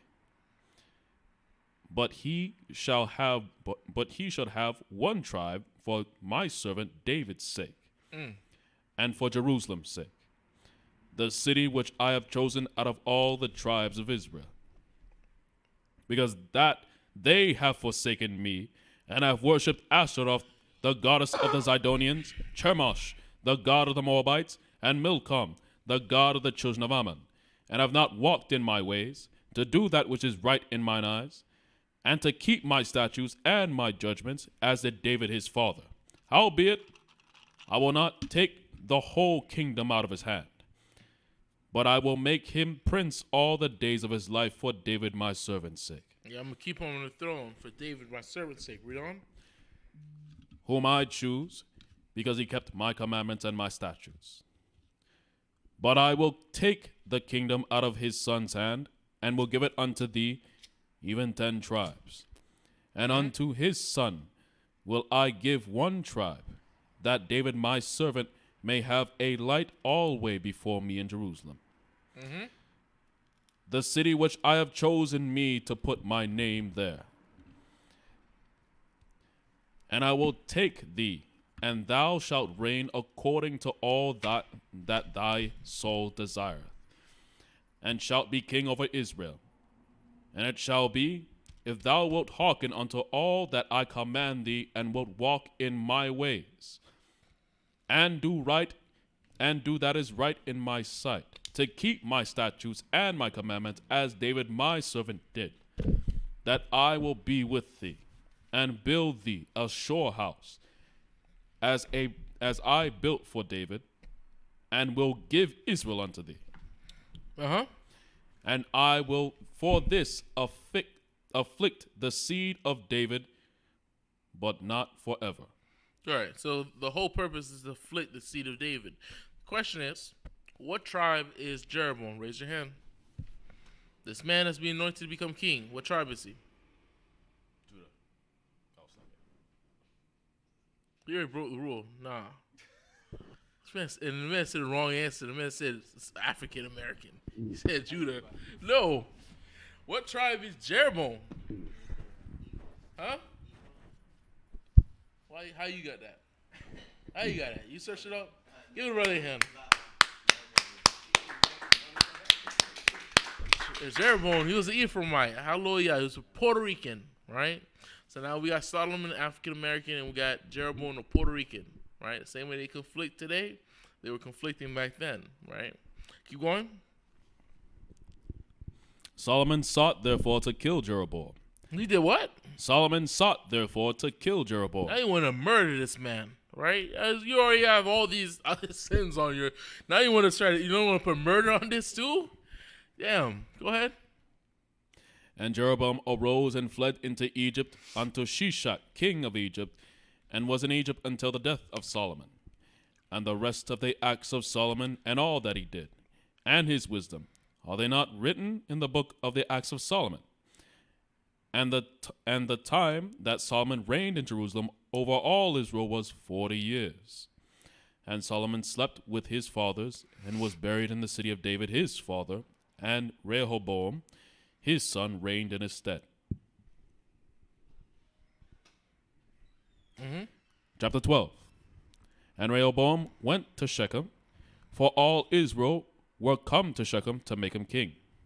And it came to pass, when Jeroboam the son of Nebat, who was yet in Egypt, heard of it, he was fled from the presence of King Solomon, and Jeroboam dwelt in Egypt. That they sent and called him, and Jeroboam and all the congregation of Israel came, and spake unto Rehoboam, saying, Thy father made our yoke grievous. Now therefore, thy father made what? Thy father made our yoke grievous. Now therefore make thou the grievous service of thy father and his heavy yoke which he put upon us lighter, and we will serve thee. Yoke grievous, the grievous service of thy father. Now, what is this service? What was the grievous service that was on the children of Israel that they're referring to? Let's see who gets it. We spoke on this last week before the class ended. Think about it. It was a service that Solomon put on the people. Raise your hand. Was it when Solomon was serving the different idols, he made people build altars to those different idols? Give the brother a hand. The grievous yoke and service was the people being forced to build these places of idolatry, right? These places like what's that old boy name?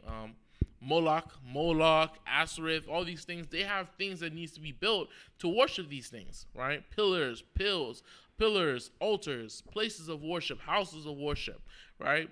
And the same people who labored to build the temple of the Lord was the children of Israel. He literally said that he put burdens and he put burdens over the people to do that work. But no one complained because it was a service to the Most High God, a God we know, a God we love. And then out of nowhere, when he started falling into weakness and transgressions, then he starts telling us, he started putting all these damn wicked temples in place of idolatry. Who built those things? Solomon? Solomon didn't even build the damn temple of Solomon. We built those things. We were commanded to put those things together. And we didn't want to put those things together. But we had to follow our king. Right? So now Rehoboam's sitting on the throne, and the people are telling him, yo, we're tired of this grievous work of having to do this. Now let's see what Rehoboam say. And he said unto them, Depart yet for 3 days, then come again to me. And the people departed. And King Rehoboam consulted with the old men that stood before Solomon his father while he yet lived, and said, How do ye advise that I may answer this people?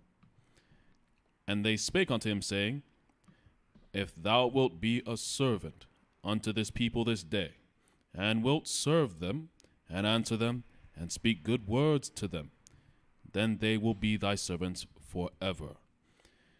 But he forsook the counsel of the old men. He forsook the counsel of who? But he forsook the counsel of the old men. He forsook the counsel of the OGs, right? The old heads, right? The old heads of African Americans, Levites, so on and so forth.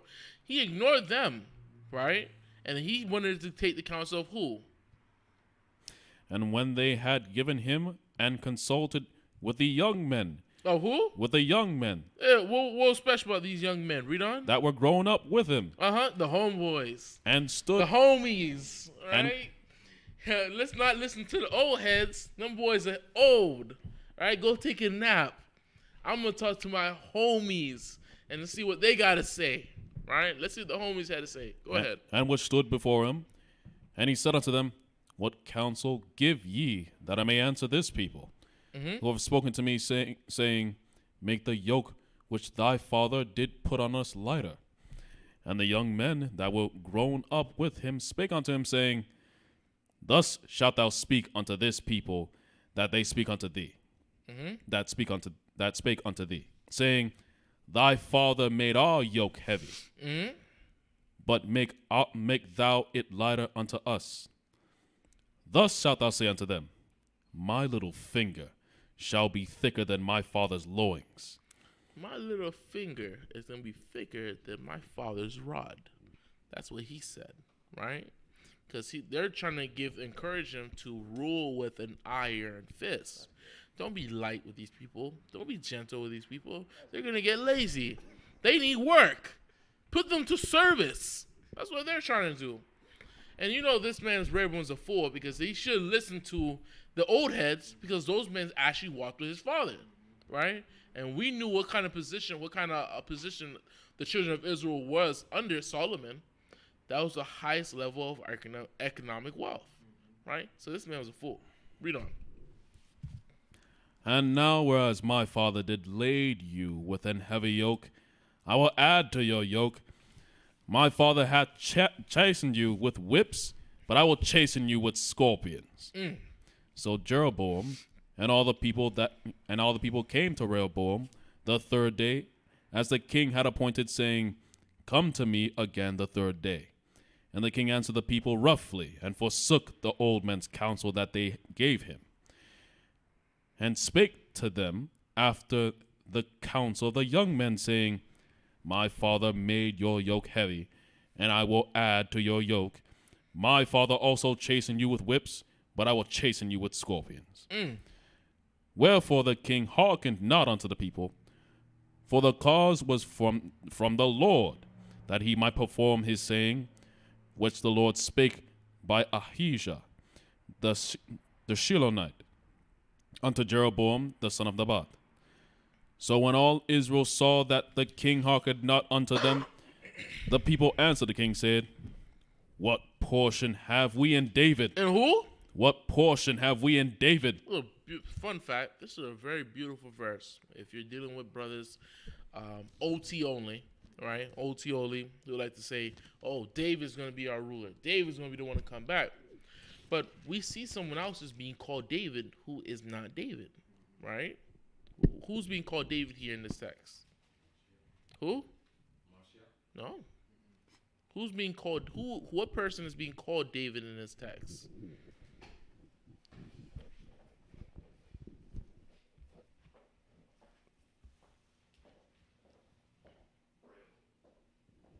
Salakia, I'm going to let Officer Bunyami read. Step in and read real quick. But the question is, who's being called David here in this verse? Rehoboam, exactly, absolutely. So it's showing us that the term David, it can be applied to even his sons, right? Because it's a lineage, right? And if they can be applied to his sons, who's an infamous, very famous son that came out of David? Yahushai. So if Rehoboam could be called David, who the hell else can be called David? Yahushai. So exactly. So when you see the prophecies, talks about David shall be your shepherd, David shall be your king, this, then the third. It's talking about Yahushai. It's talking about the Davidic ruler. It's talking about Yahushai. Absolutely. And this is a good verse to want to cut these brothers in. Right? There you go. Let's keep going. We're in 1 Kings 12 and 16.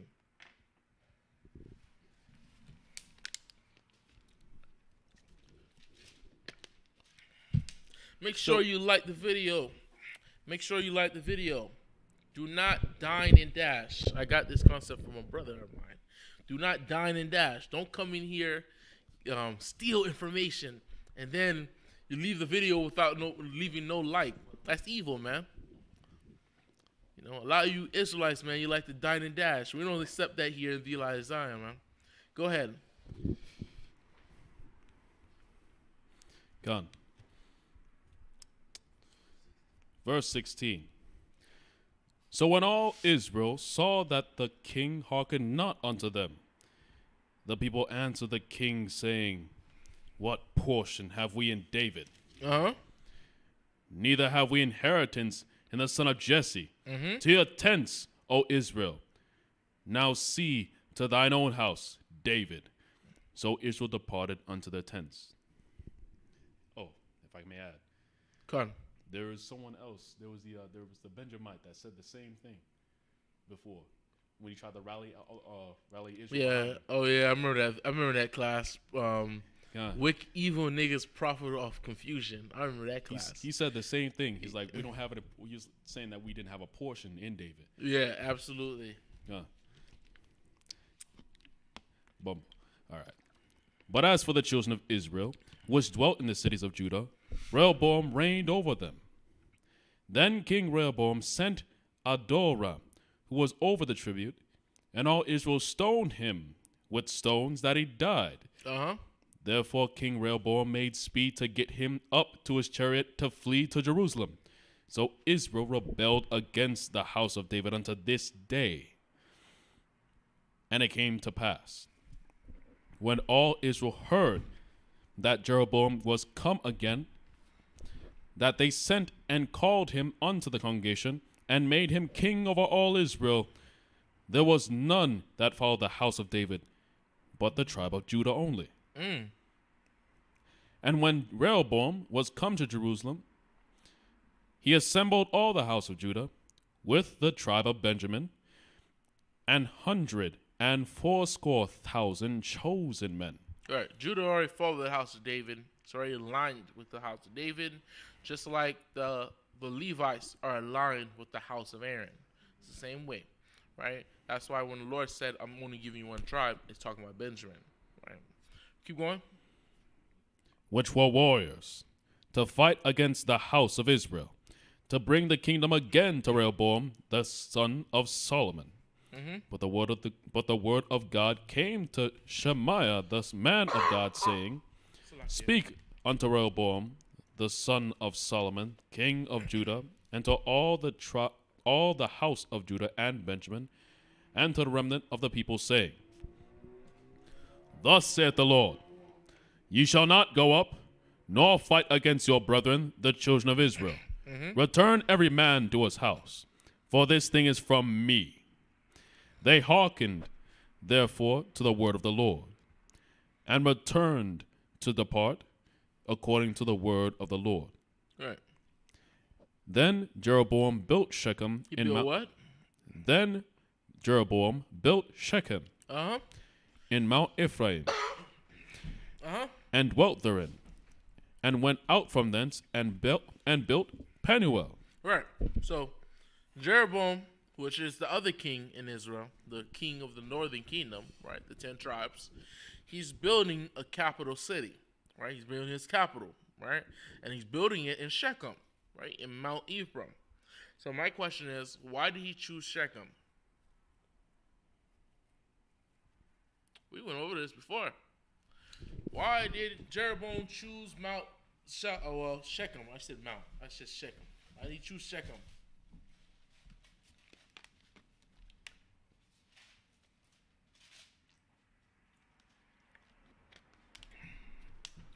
I didn't watch the whole show called Game of Thrones, right? I didn't watch the whole show called Game of Thrones.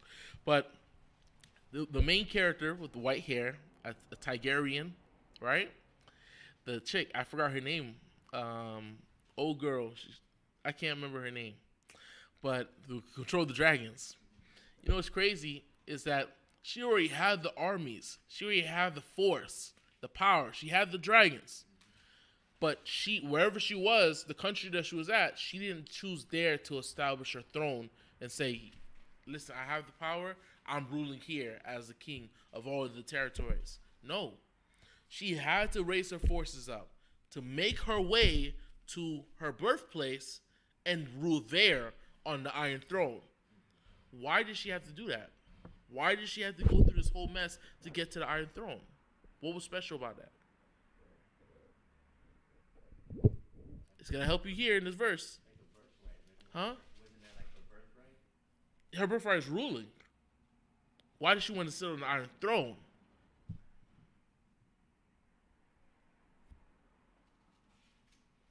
What's special about the Iron Throne? Think about it. Nope. Yeah, it's Khan. What's special about it?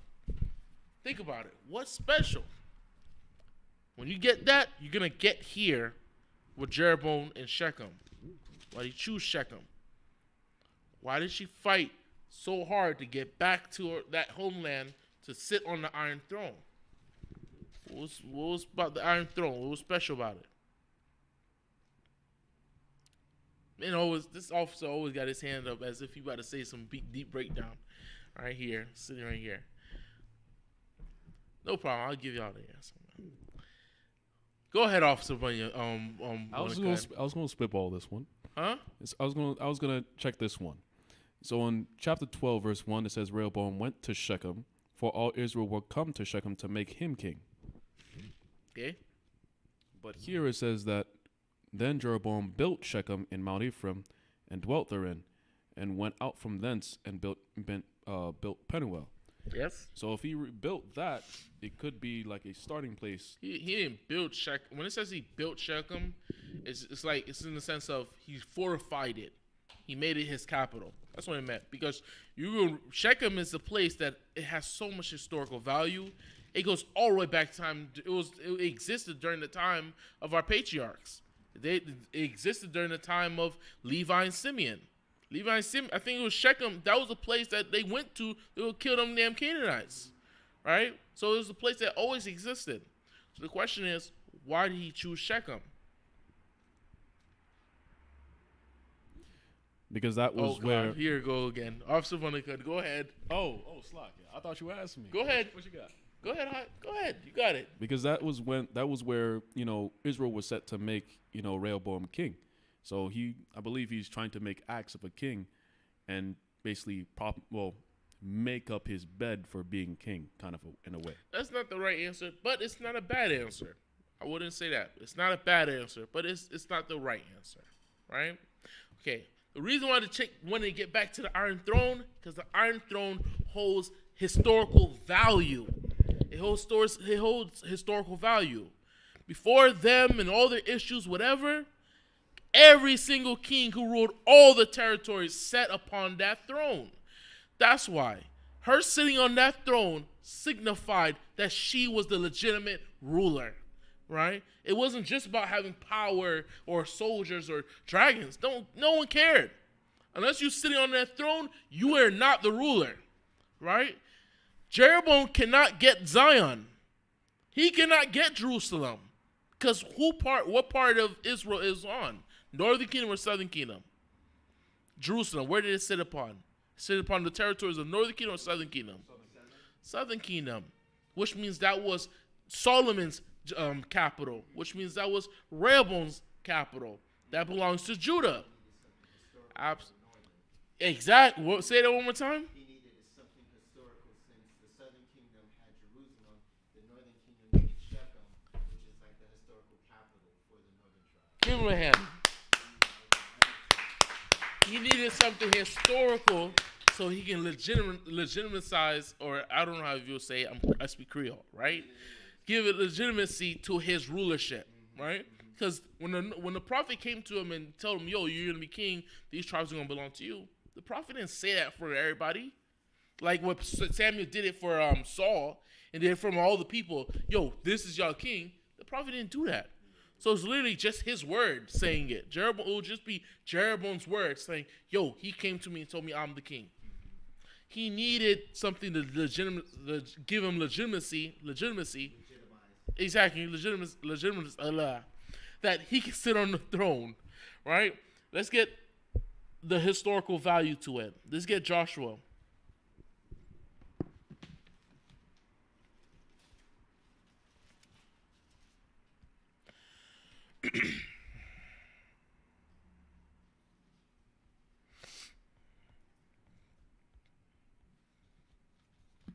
Joshua 24. Hold on 1 second.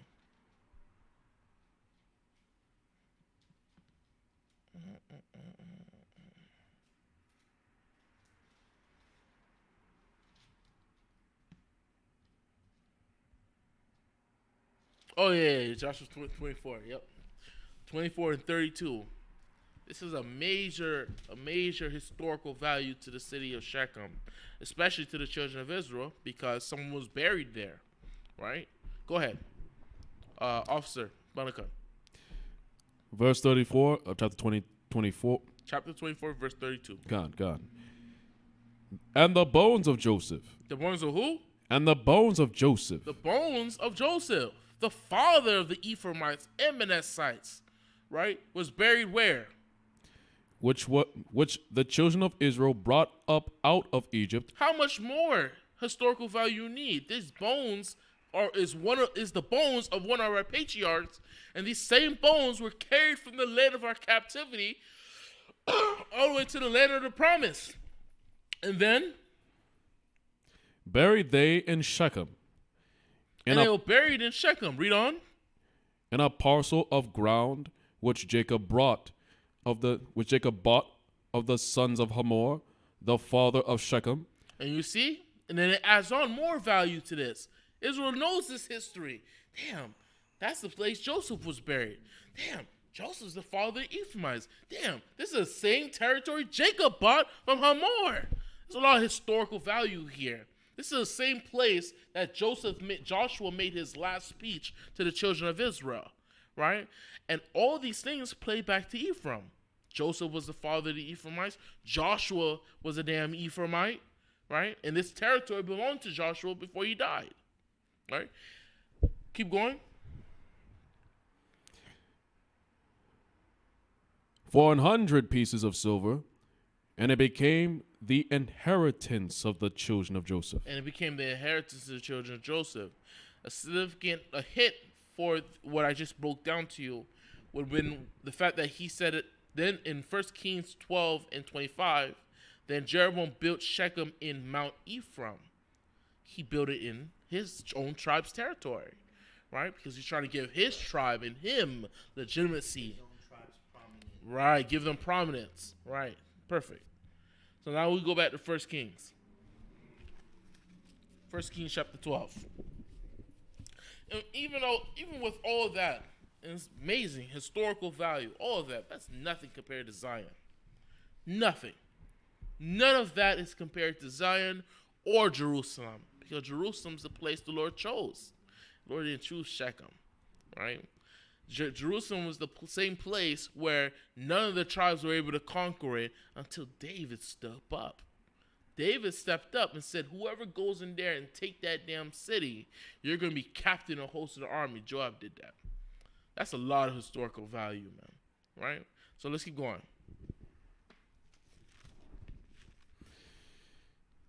Good. King of Judah. 26. And Jeroboam said in his heart, now shall the kingdom return to the house of David. If this people go up and do sacrifice in the house of the Lord at Jerusalem, then shall the heart of this people turn again unto their Lord, even unto Rehoboam king of Judah, and they shall kill me, and go again to Rehoboam king of Judah.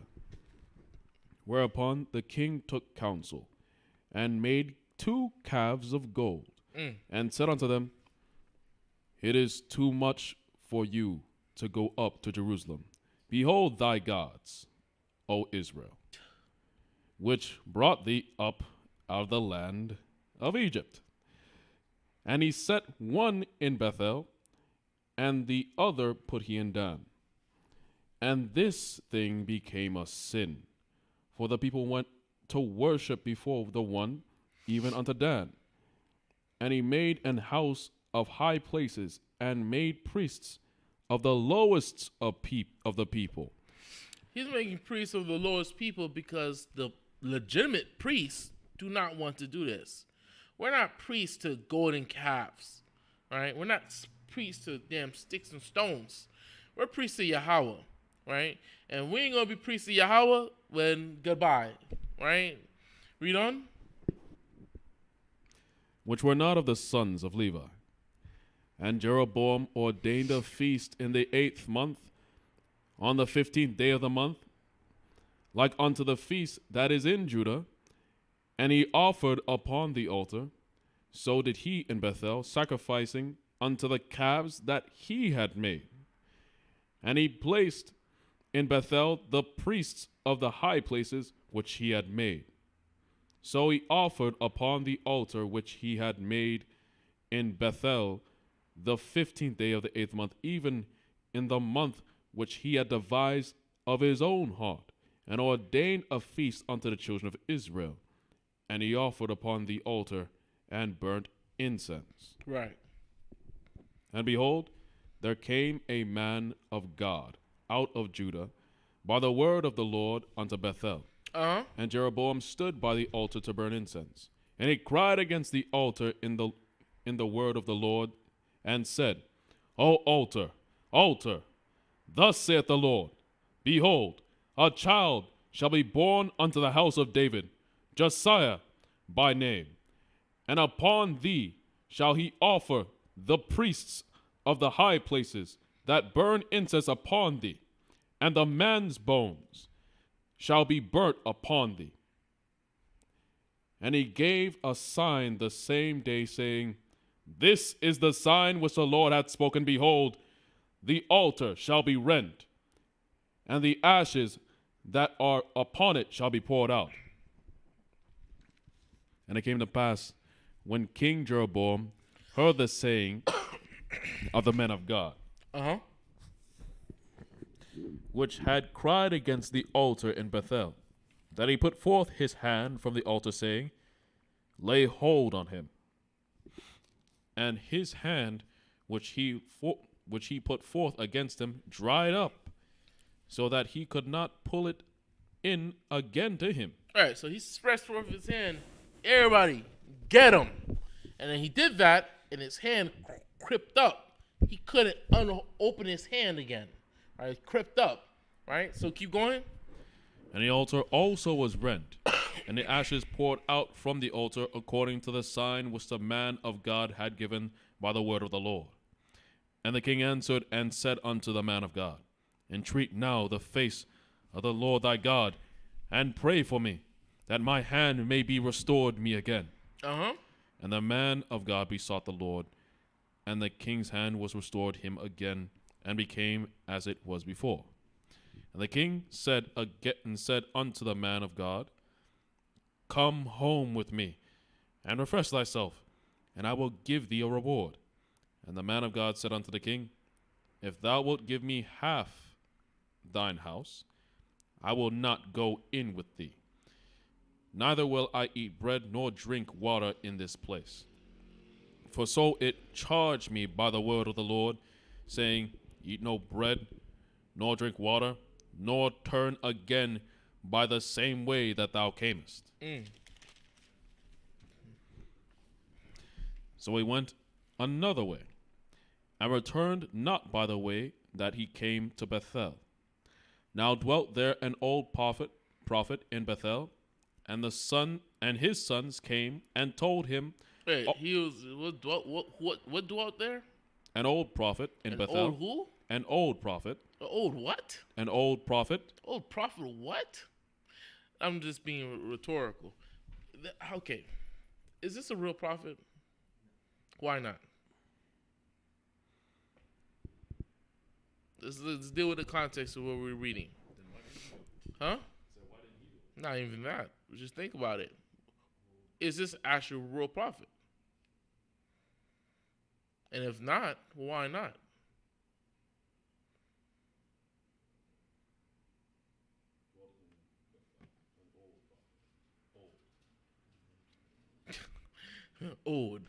O-L-D. Let me let me search the etymology for old. I'll get the answer. No, all right. When Jeroboam set up the golden calves and altars, right? What did the people want to go do? They wanted to go worship and serve the golden calves, right? At this time, Northern Kingdom was not following the Most High God, right? As you go further, it's like more years is passing by, more decades is passing by. They're not serving that. They're not following the Most High God. Not doing sacrifices to him. They're entirely leaving behind that culture, right? This is just the origin of it. But right now, this guy right here is not a prophet to Yahweh. He's a self-proclaimed prophet, as we're going to see when he lies, right? Keep going. Now there dwelt an old prophet in Bethel, and his sons came and told him all the works that the man of God had done that day in Bethel, the words which he had spoken unto the king. Them they told also to their father. And their father said unto them, What way went he? For his sons had seen what way the man of God went, which came from Judah. And he said unto his sons, Saddle me the donkey. So he saddled him the donkey, and he rode thereon. And he went after the man of God, and found him sitting under an oak, and said unto him, Art thou the man of God that camest from Judah? And he said, I am. And he said unto him, Come home with me, and eat bread. And he said, I may not return with thee, nor go in with thee. Neither will I eat bread nor drink water with thee in this place. For it was said to me by the word of the Lord, Thou shalt eat no bread nor drink water there, nor turn again to go by the way that thou camest. Mm-hmm. And he said unto him, I am a prophet also as thou art. And an angel spake unto me by the word of the Lord, saying, Bring him back with thee unto thine house. Did we see this happen? Did we read that happen? No. So this man is full of, dog wash. Some Christian pastor type joint. Yeah, he's a Christian pastor, right? Read on. But he lied unto him. So he went back with him. So he lied about being encountered by an angel of the Lord to get him back to the house. So if a prophet lies, that makes him what?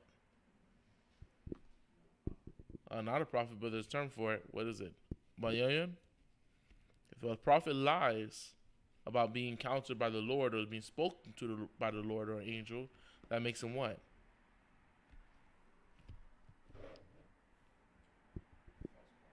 Give the brother him. He's a false prophet, right? And he just showed us right here in the script. Keep going. So he went back with him and did eat bread in his house and drink water. And it came to pass, as they sat at the table, that the word of the Lord came unto the prophet that brought him back.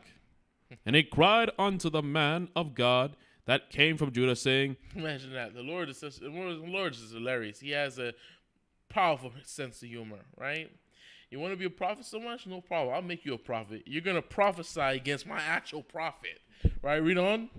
And he cried unto the man of God that came from Judah, saying, Thus saith the Lord, For as much as thou hast disobeyed the mouth of the Lord, and hast not kept the commandment which the Lord thy God commanded thee, but camest back, and hast eaten bread and drunken water in the place of which the Lord did say to thee, Eat no bread, and drink no water. Thy carcass shall not come unto the sepulchre of thy fathers. And it came to pass, after he had eaten bread, and after he had drunk, that he saddled for him the donkey, to wit, for the prophet whom he had brought back. Oh, wow. Oh, wow. We're in the midst of this situation, and then just look at the time. Just look at the time. Brothers and sisters, I want to say, Ba'ashem, Amasyak Yahawashai, the water from Yad, Aman. Clap it up. All praise the Most High Yahweh Shemasyak Yahushai. It was a good history class. We go into these scriptures to see what Solomon, leading up to his death, what actually caused Solomon to fall away from the Lord, right? Which we went into the mindset of Solomon by going to the book of Ecclesiastes and his personal thoughts, right? And not only that, we see with Rehoboam, we learn about the term David and how it can be applied and so on and so forth. Most High willing, next week we'll be starting up the Friday history class again, 8 p.m., continuing from where we left off. And I want to rise and face east and just do the blowing the shofar and prayer. Prayer scene.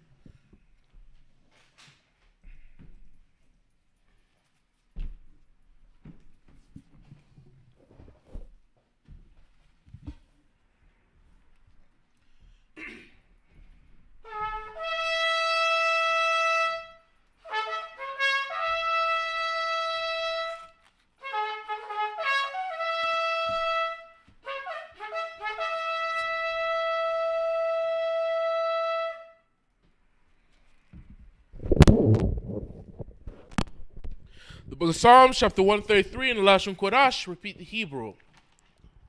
Shayar, Hama'alwaf, Ladawad, Hana, Ma, Tawab, Wama, Nayam, Shabbath, Akyam, Gum, Yaqad, Hashaman, Atawab, Al, Harash, Yorad, Al, Hazakwan, Zakwan, Aharon, Shayaron, Al, Payam, Manewafiwa, Katol, Kanwanwan, Shayarad, Al, Harayam, Taziawan, Kayam, Sham, Tazawa, Zawa, Yahweh, Hawa, Af, Ath, Abakam, Raka, Kayam, Ayam, Aid, Aid, Hayram, Avolam, Bahashem, Hashem, Amasiak, Mashiach, Yahushai, Yahushai,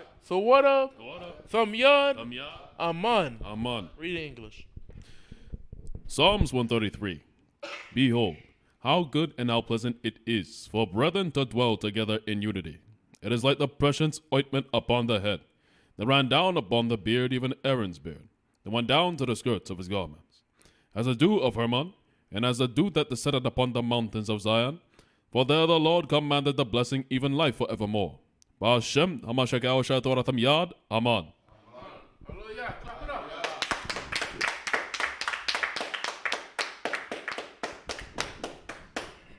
So all praise to the Most High.